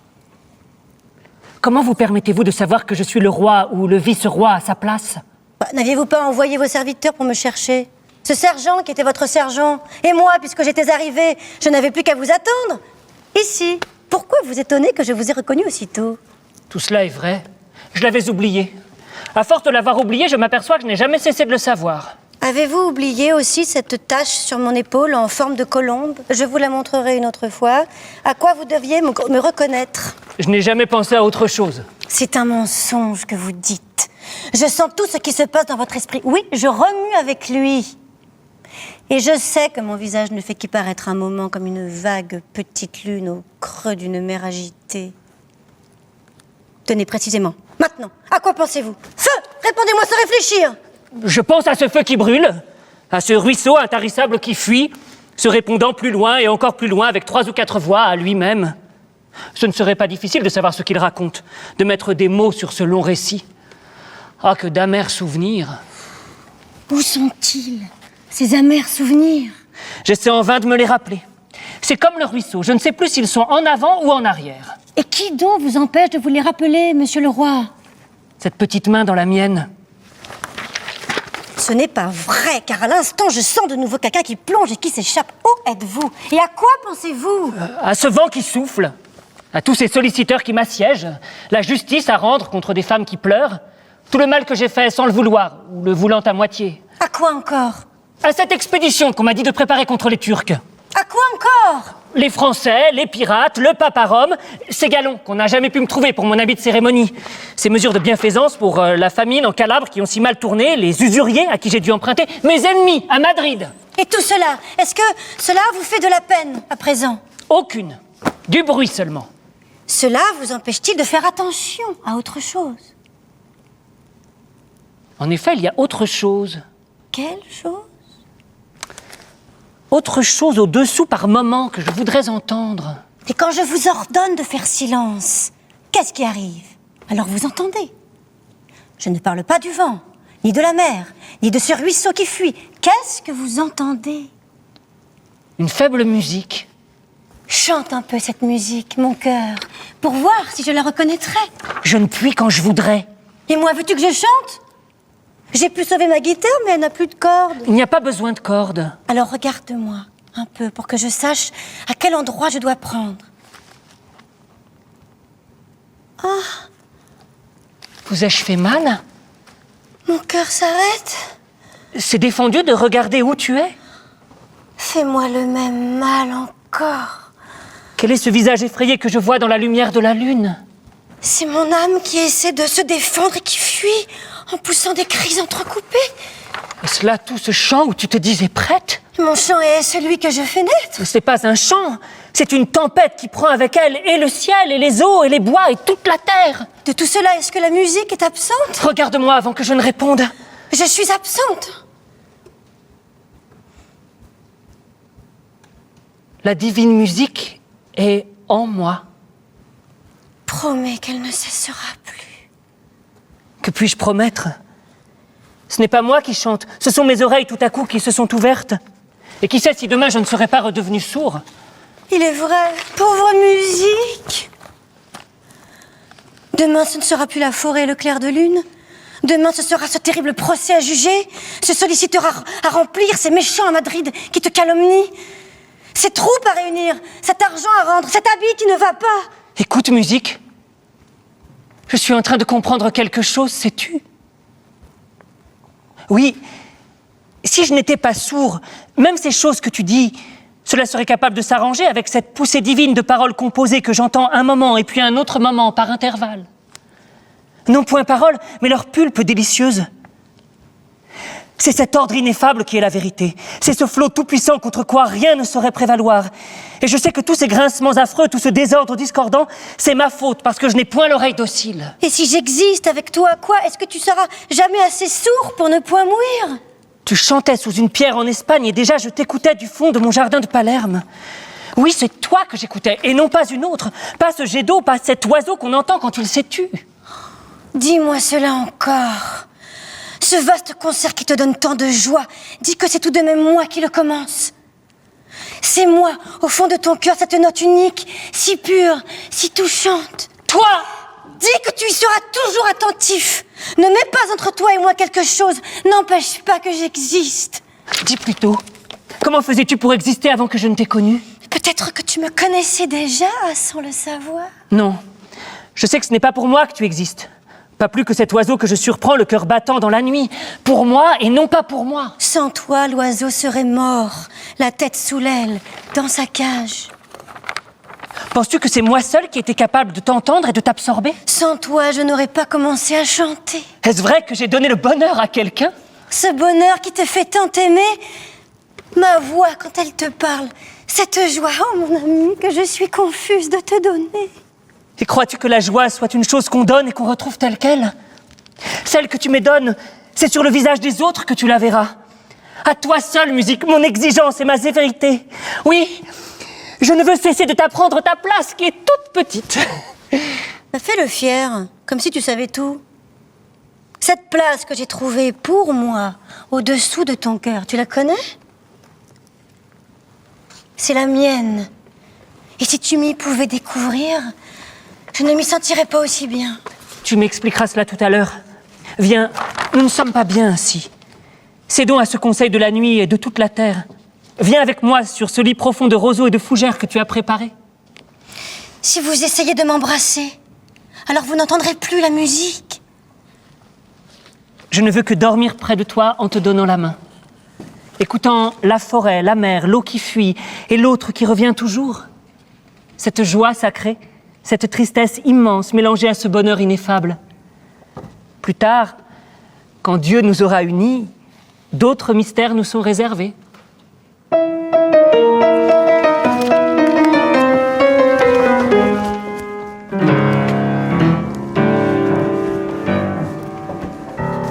Scène 11. Énorme changement. Une passant de la Sicile à la forteresse de Mogador. Don Camille, Don Rodrigue. Une salle étroite et voûtée, éclairée par une fenêtre que l'on ne voit pas. Dans le fond, un grand rideau d'étoffe noire, comme ceux qui voilent la grille au parloir des couvents de recluses. Au plafond est suspendue une poulie avec un bout de corde. Tas de ferraille rouillées dans un coin.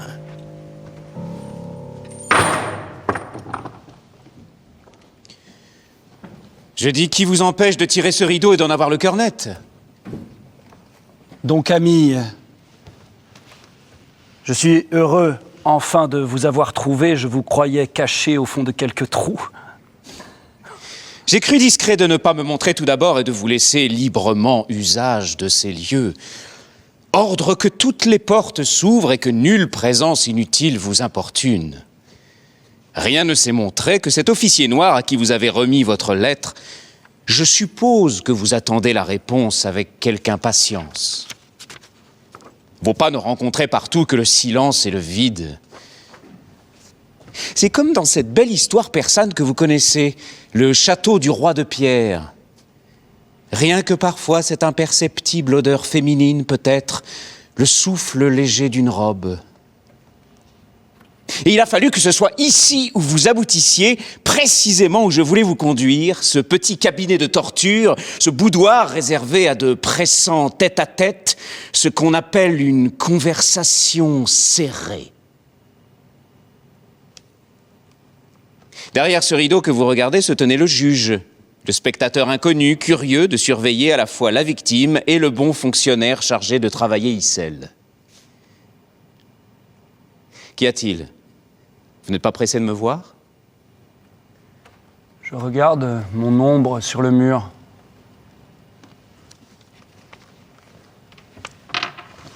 Permettez-moi de m'y associer.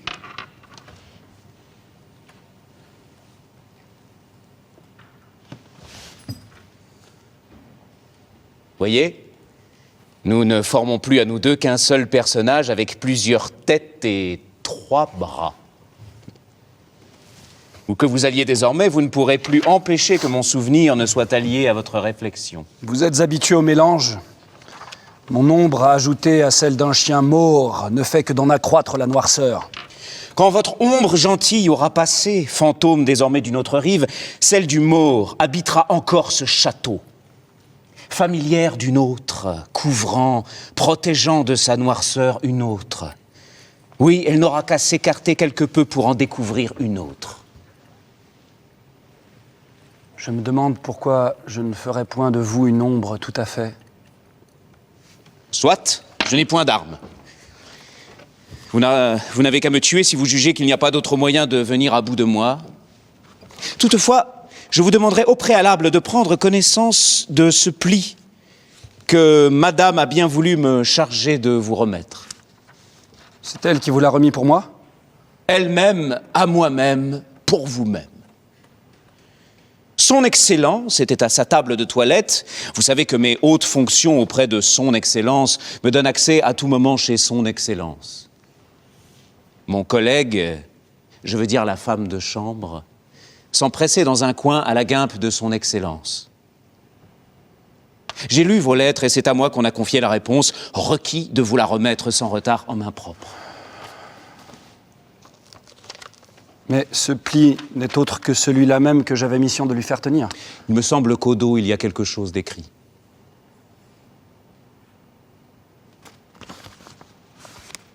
Je reste partez.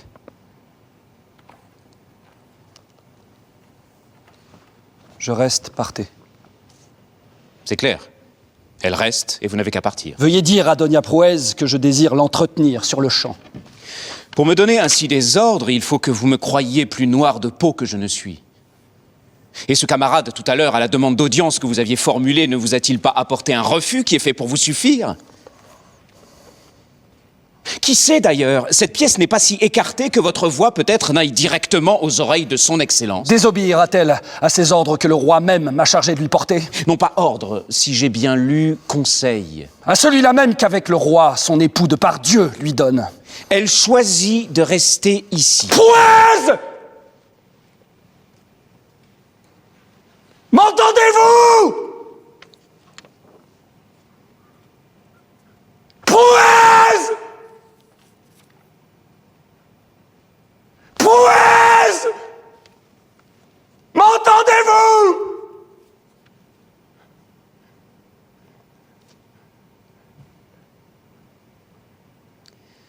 Peut-être n'est-elle pas là après tout. Impossible de le savoir.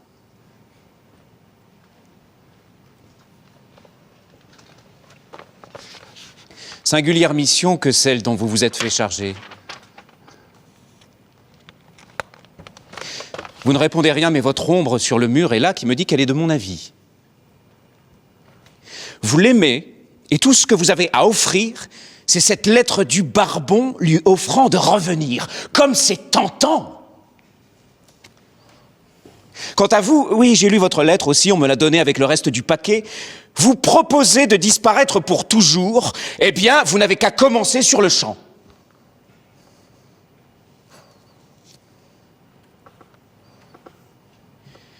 Ce qu'on attendait, c'est toute une flotte empanachée, foudroyant notre petit Mogador, et nous répondant de notre mieux. C'est vous-même, une plume rouge à votre chapeau, à la tête de 50 bonshommes pique au poing donnant l'assaut, dont Camille, Navré et Oxy et Madame qu'on emporte palpitante. Que faire contre la violence? Au lieu de cela, vous voulez faire travailler sa petite tête. Il n'y a rien qu'une femme déteste comme de décider seule quelque chose. Allons, madame, dites-moi s'il est bien vrai que vous m'aimez, et puis revenez à monsieur votre mari pour l'amour de moi. N'admirez-vous pas la magnifique immolation que je suis prêt à faire de vous?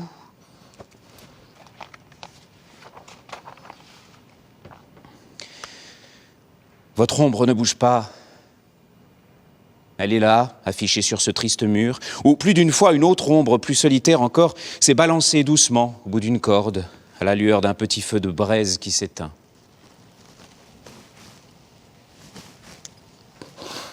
Moi-même, avec ce bateau éclopé, j'aurais essayé de faire quelque chose. Même estropié comme vous l'êtes, je dis votre bateau par la main d'une femme. Je m'empresse de vous dire que j'ai pris mes précautions.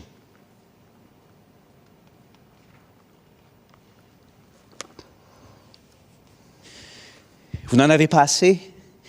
Vous voulez en entendre encore plus? Je pense que du moins ceci vous prouvera que vous vous êtes leurrés tous les deux. Elle ne vous aime pas, dites-vous. Elle ne vous aime pas et je vous en vois tout étonné. Mais est-ce que vous l'aimiez? Il ne tenait qu'à vous de la prendre. Vous vouliez satisfaire à la fois votre âme et votre chair, votre conscience et votre penchant, votre amour, comme vous dites, et votre ambition. Car il y a tout de même cette Amérique au fond de vous, plus ancienne que ce visage de femme qui vous travaille, à quoi ce serait tellement dommage de renoncer, comme je vous comprends. Vous vouliez sournoisement vous placer dans un tel état de tentation qu'il n'y aurait presque plus eu de faute à y céder, rien qu'une petite faute rafraîchissante. Et d'ailleurs, si grande magnanimité mérite bien quelques compensations, quoi de plus vertueux que d'obéir au roi, de rendre une dame à son époux et de la dérober à un ruffian, et tout cela en se sacrifiant soi-même. L'amour, l'honneur, la vanité, l'intérêt, l'ambition, la jalousie, la paillardise, le roi, le mari, Pierre, Paul, Jacques et le diable, tout le monde aurait eu sa part, tout cela était satisfait d'un seul coup.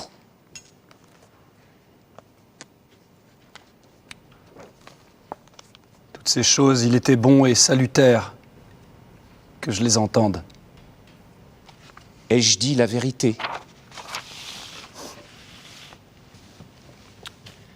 Il n'y manque que l'essentiel. Répondez-moi donc. On vous écoute. Par ma foi, il me semble avoir vu remuer ce rideau. Où qu'elle soit, je sais qu'elle ne peut pas s'empêcher d'entendre les mots que je lui dis. Et moi, je sais qu'elle est là au son que fait mon âme en lui parlant. Comme un aveugle en chantant sait qu'il est devant un mur, ou des buissons, ou le vide. Je suis sûr que la vertu à la voix de votre seigneurie empruntera des accents irrésistibles. Pour un saint ou pour un homme de l'espèce que vous décriviez, tout est simple, l'esprit parle, le désir parle, c'est bien, en avant, il n'y a plus qu'à lui obéir. Il n'y a pas d'autre moyen de conquérir le salut dans l'autre monde et les femmes dans celui-ci. Le choix est fait, je ne vous demande pas mieux que de vous laisser les femmes. Que faites-vous donc ici? Il ne dépend pas d'un homme sain que la peste s'attaque à lui, ou la colique, ou la lèpre, ou toute autre maladie dévorante. C'est à ces aimables accidents que vous comparez notre prouesse.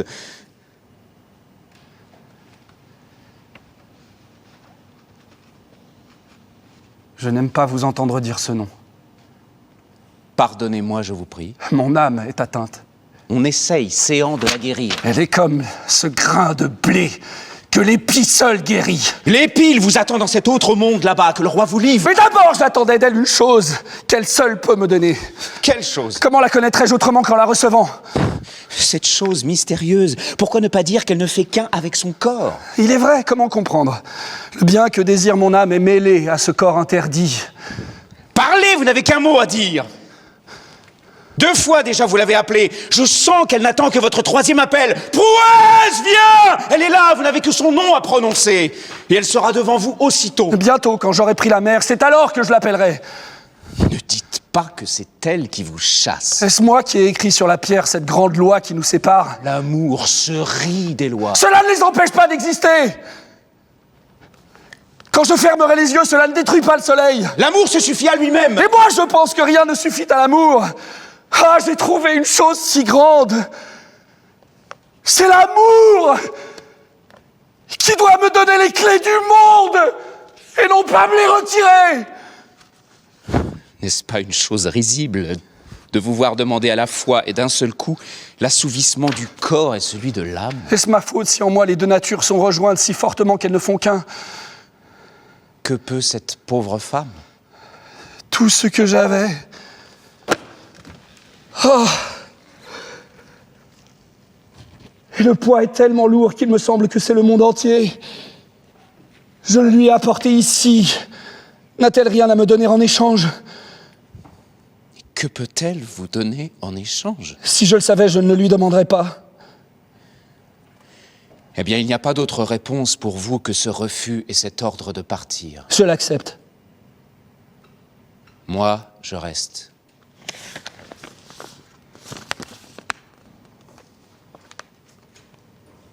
Je reste. Oui, ce sont bien les 2 mots qu'elle m'a donnés à lire sur ce papier. C'est écrit, il n'y a pas à douter, c'est exactement vous qu'elle a choisi. Je la comprends mieux que vous. Il y a de la femme en moi. Je saurais mieux que vous m'arranger avec elle, quoi que vous en pensiez. Elle peut me faire du bien, et à vous, elle ne peut que faire du mal. Déjà, elle vous a dépossédé de votre commandement? Je lui ai cédé ma place. Oui, c'est déjà une chose de moi que je lui ai donnée et qu'elle a prise. Le reste viendra peu à peu. Je l'ai appelée, elle est venue. Mais je ne vous le cacherai pas, le bien qu'elle peut me faire me paraît plus redoutable que le mal. Renvoyez-la donc. Votre seigneurie veut se moquer, mais que vous me croyiez ou non, oui, je l'aurais déjà renvoyée si j'avais pu. Je puis vous prêter main forte. La raison et le hasard, l'ambition et l'aventure, je ne voulais point d'autre maître. La voici qui intervient contre moi comme la destinée sur laquelle je n'ai aucune prise. Telle jadis Hélène. À peine vous partis, à peine votre voile disparu, vous pensez sans doute qu'elle tombera dans mes bras? Non, je ne dis pas aussitôt, mais comptez sur le temps et sur cet enfer qui vous entoure. Elle ne vivra pas longtemps impunément toute seule sur le bord de votre désir. Je vous demanderai, monsieur, de me conduire à cette chambre que vous m'avez réservée. Mes services déjà s'occupent à réparer votre bateau.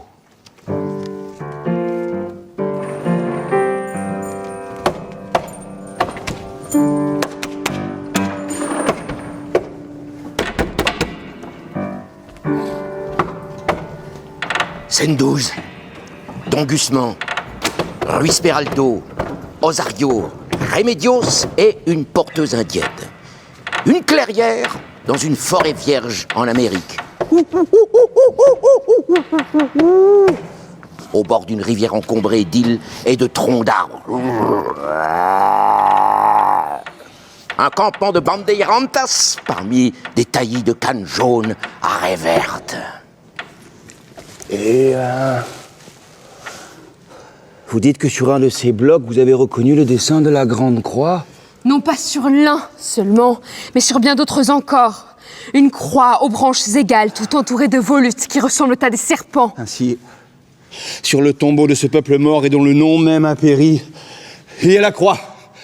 Ils tendent du fond de leur tombeau la croix à ces vivants qui, du bout du monde, se sont mis en marche pour les retrouver. Il n'y a pas seulement la croix, il y a ces monstres aux bouteilles que je vous ai décrits. Ces géants pareils aux chérubins précipités de l'écriture qui, à travers les lianes, tout mangés par les arbres maudits, tournent vers les quatre coins de l'horizon leurs faces éthiopiennes. L'un d'eux, plus haut que les autres et tout blanchi par la fiente des perroquets, était tout enveloppé, quand je l'ai vu, des replis d'un énorme serpent. Ces paroles redoublent mon désir. Je veux l'épée au poing, me mesurer avec ces portiers de l'enfer! Quant à moi, je fuis. J'ai mon compte. J'ai senti la corruption de ce lieu empesté qui me saisissait aux entrailles. Que Dieu me pardonne pour avoir pénétré en ce lieu qui, à tous les yeux humains, était fait pour rester caché. Cimetière exécrable. Je n'ai plus qu'une pensée qui est de retrouver la mer avant de mourir. Que j'entende le bruit du ressac sur le sable blanc. Tous mes compagnons sont morts. Il ne me reste plus que ces Indiens affamés. Odorio, donne-leur quelques poignées de maïs. Et nous-mêmes, seigneur capitaine, avec quoi achèverons-nous le voyage? Si tu peux revenir, si tu le veux, avec le seigneur Perrado! Et retrouver à Santarém les créanciers qui m'attendent et se préparent à me jeter dans la fosse aux poux? Non. J'irai jusqu'au bout qui est à l'extrémité. Je mettrai la main sur ces sacrées émeraudes. Ces croix dont parlait le seigneur à l'instant, je les ai reconnues. Ce sont bien celles dont le sergent Castro m'a parlé. Je sais ce qu'elles veulent dire. Tout cela est marqué sur mon papier. Toi, Mérios. Si je reviens à Santarém, ma femme numéro 1 m'y guette. Votre Excellence sait fort bien que mon cas est d'être pendu et peut-être brûlé.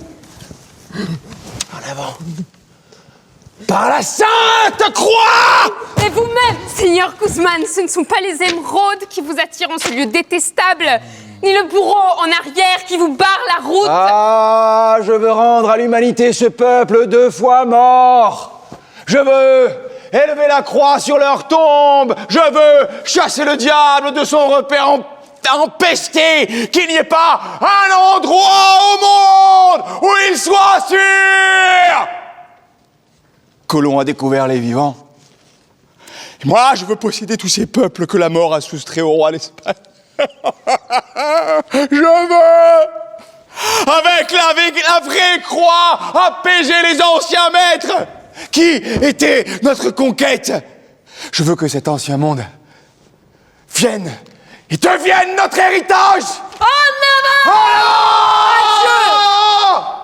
Ni pour vous, ni pour moi, il n'y a plus aucune chance de retour.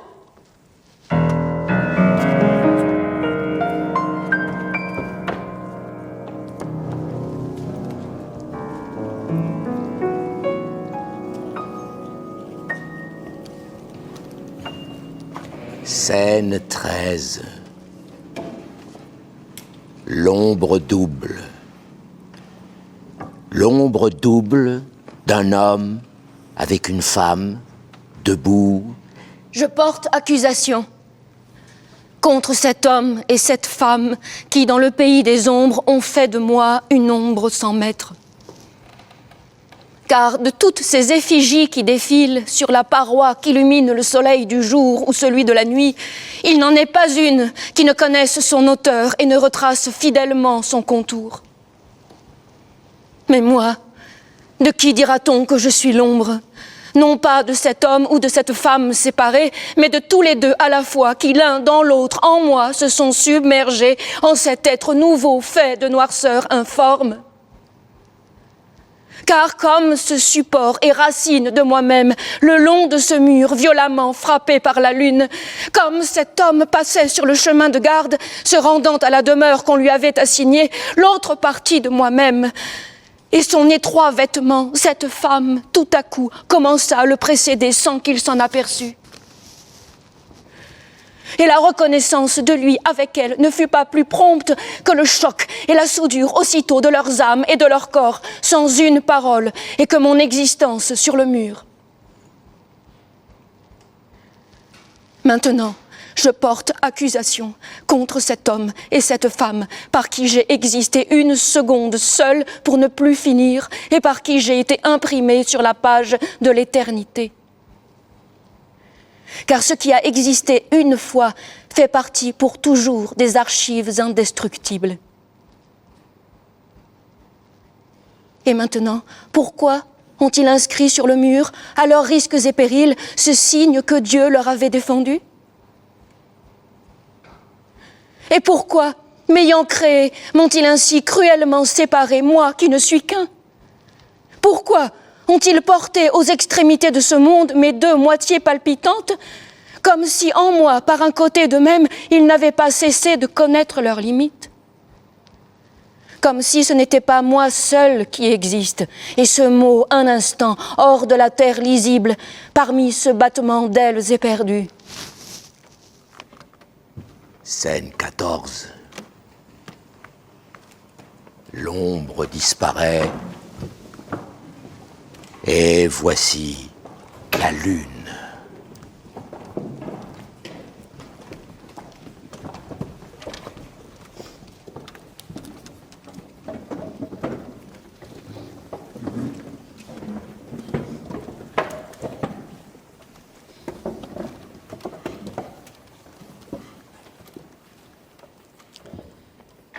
L'ombre double s'est disjointe sur le mur qui, au fond de cette prison, correspond à ma présence en haut du ciel.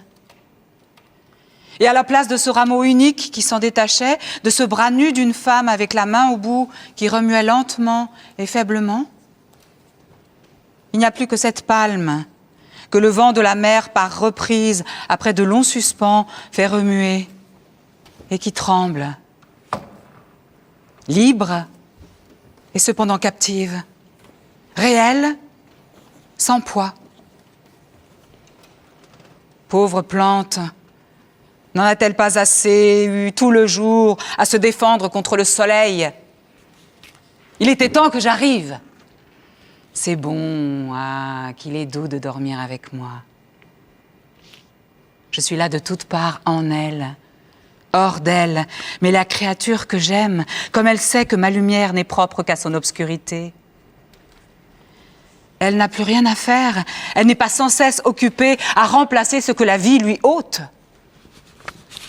Elle cède, elle veut bien, c'est moi qui suis là pour la soutenir. Elle sait, elle croit, elle éclose, elle est pleine, elle flotte, elle dort.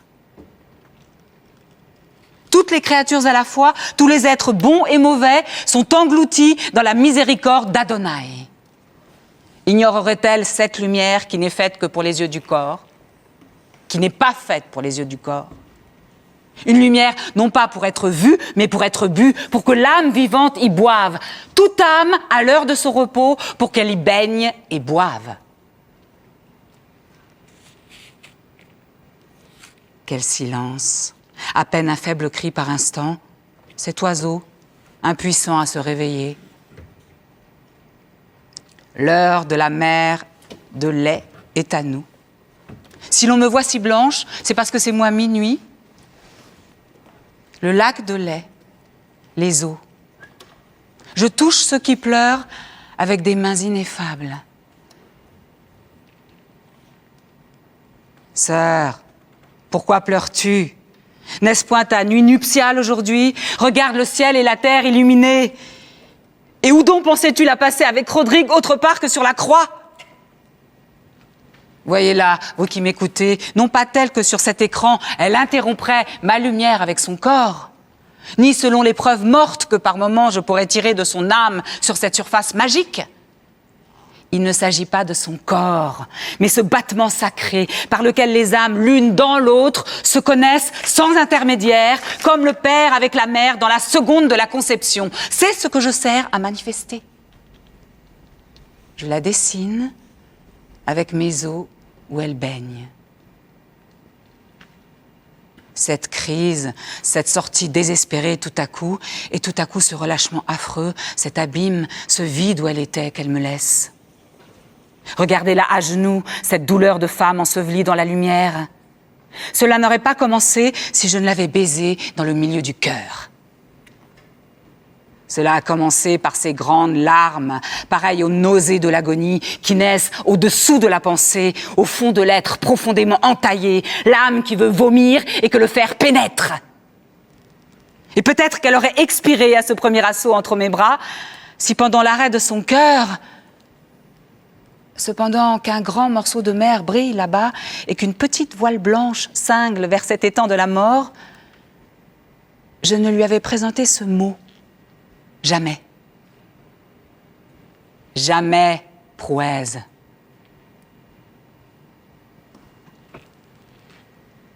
Jamais, crie-t-elle. C'est là, du moins, lui et moi, une chose que nous pouvons partager. C'est jamais qu'il a appris de ma bouche dans ce baiser tout à l'heure, en qui nous avons été faits un seul. Jamais, c'est là, du moins, une espèce d'éternité avec nous qui peut tout de suite commencer. Jamais je ne pourrai plus cesser d'être sans lui, et jamais il ne pourra plus cesser d'être sans moi. Il y a quelqu'un pour toujours de la part de Dieu qui lui interdit la présence de mon corps parce qu'il l'aurait trop aimé. Je veux lui donner beaucoup plus. Que tiendrait-il si je le lui donnais? Comme si ce que je lis dans ses yeux qu'il me demande pouvait avoir une fin. Ah, j'ai de quoi lui fournir ce qu'il me demande. Oui, ce n'est pas assez de lui manquer, je veux le trahir.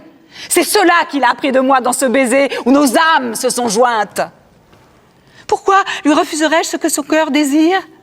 Pourquoi manquerait-il quelque chose à cette mort, du moins, que je puis lui donner, puisqu'il n'attend point de moi la joie? Est-ce qu'il m'a épargné? Pourquoi épargnerais-je ce qu'il y a en lui de plus profond?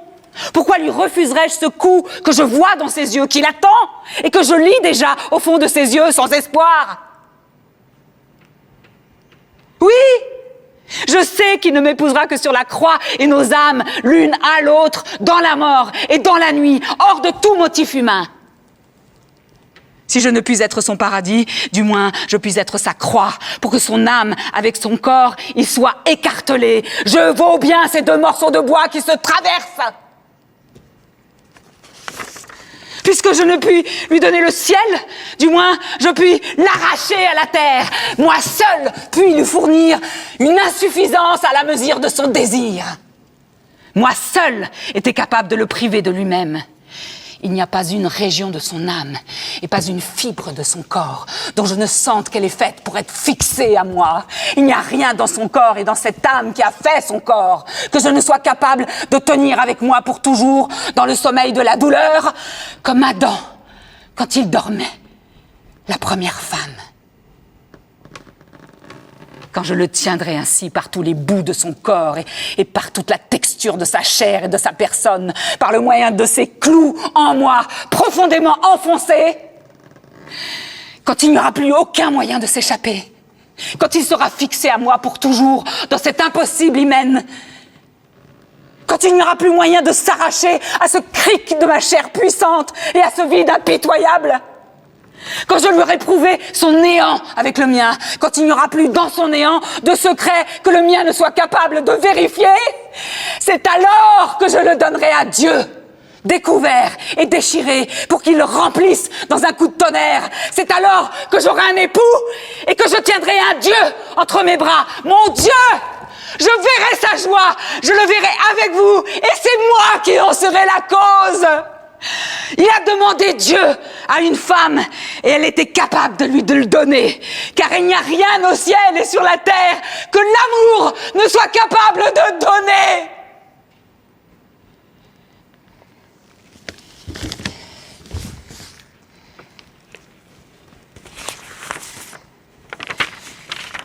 Telles sont les choses dans son délire qu'elle dit, et elle ne s'aperçoit pas qu'elles sont déjà passées, et qu'elle-même, pour toujours, en un moment, passe en ce lieu où elles sont passées. Il n'y a plus que la paix. L'heure est minuit, et que cette coupe de délices est pleine jusqu'au bord que Dieu présente à toutes ses créatures. Elle parle, et je lui baise le cœur.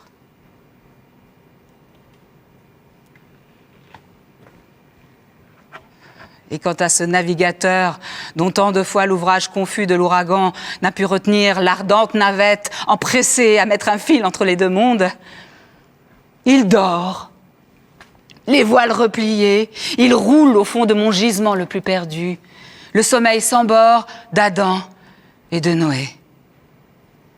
Car comme Adam dormait quand la femme lui fut enlevée du cœur, n'est-il pas juste que de nouveau, il dorme en ce jour de ses noces où elle lui est rendue et succombe à la plénitude? Pourquoi être ailleurs désormais? Non point sommeil. Ce qu'il dort est la prélibation d'un autre système.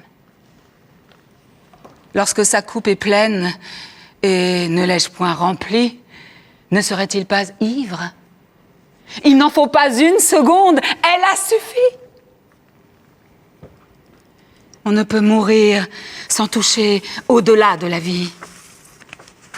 Et lorsque son âme s'est séparée de lui dans ce baiser, lorsque sans corps elle en rejoignait une autre, qui pouvait dire qu'il restait vivant? À quelle époque et comment la chose s'est-elle passée? Il ne sait plus. En avant et derrière, le passé et l'avenir ont été également détruits. Tout ce qui pouvait être donné, c'est fait. Un des côtés par où l'être est limité a disparu, en un lieu où il n'y avait plus de retour. Rodrigue, et cependant entends-tu cette voix qui te dit « Rodrigue » Le connais-tu, à présent, que l'homme et la femme ne pouvaient s'aimer ailleurs que dans le paradis?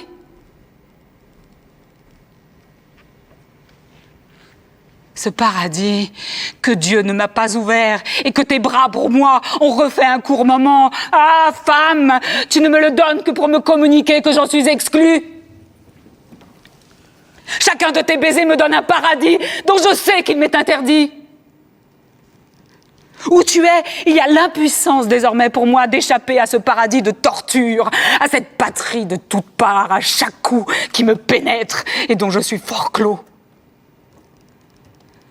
Ah, femme, tu l'as découverte, cette place que tu ne pouvais en moi atteindre que les yeux fermés.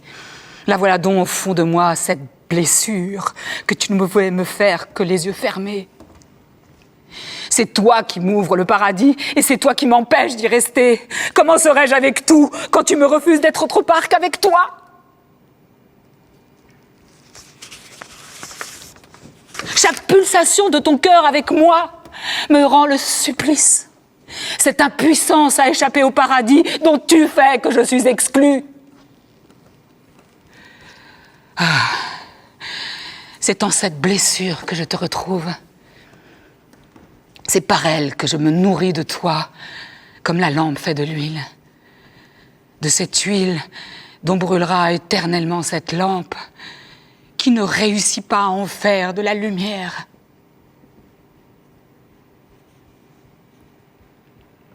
Et il parle. Et je lui baise le cœur.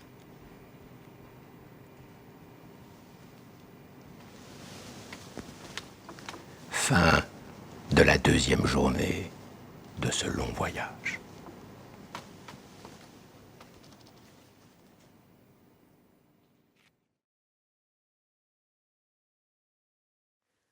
En revenant de ces vers chauds, en revenant de ces vers chauds, avons trouvé les blés si grands, les aubépines fleurissant devant Dieu. Quand vous couchez votre bel enfant, quand vous couchez votre bel enfant, que Dieu le garde à son coucher et à toute heure de la journée. Devant Dieu. C'est le mois de mai, c'est le joli mois de mai. Un petit brin de votre farine, un petit œuf de votre géline. C'est pas pour boire ni pour manger, c'est pour avoir un joli cierge, pour illumer la Sainte Vierge.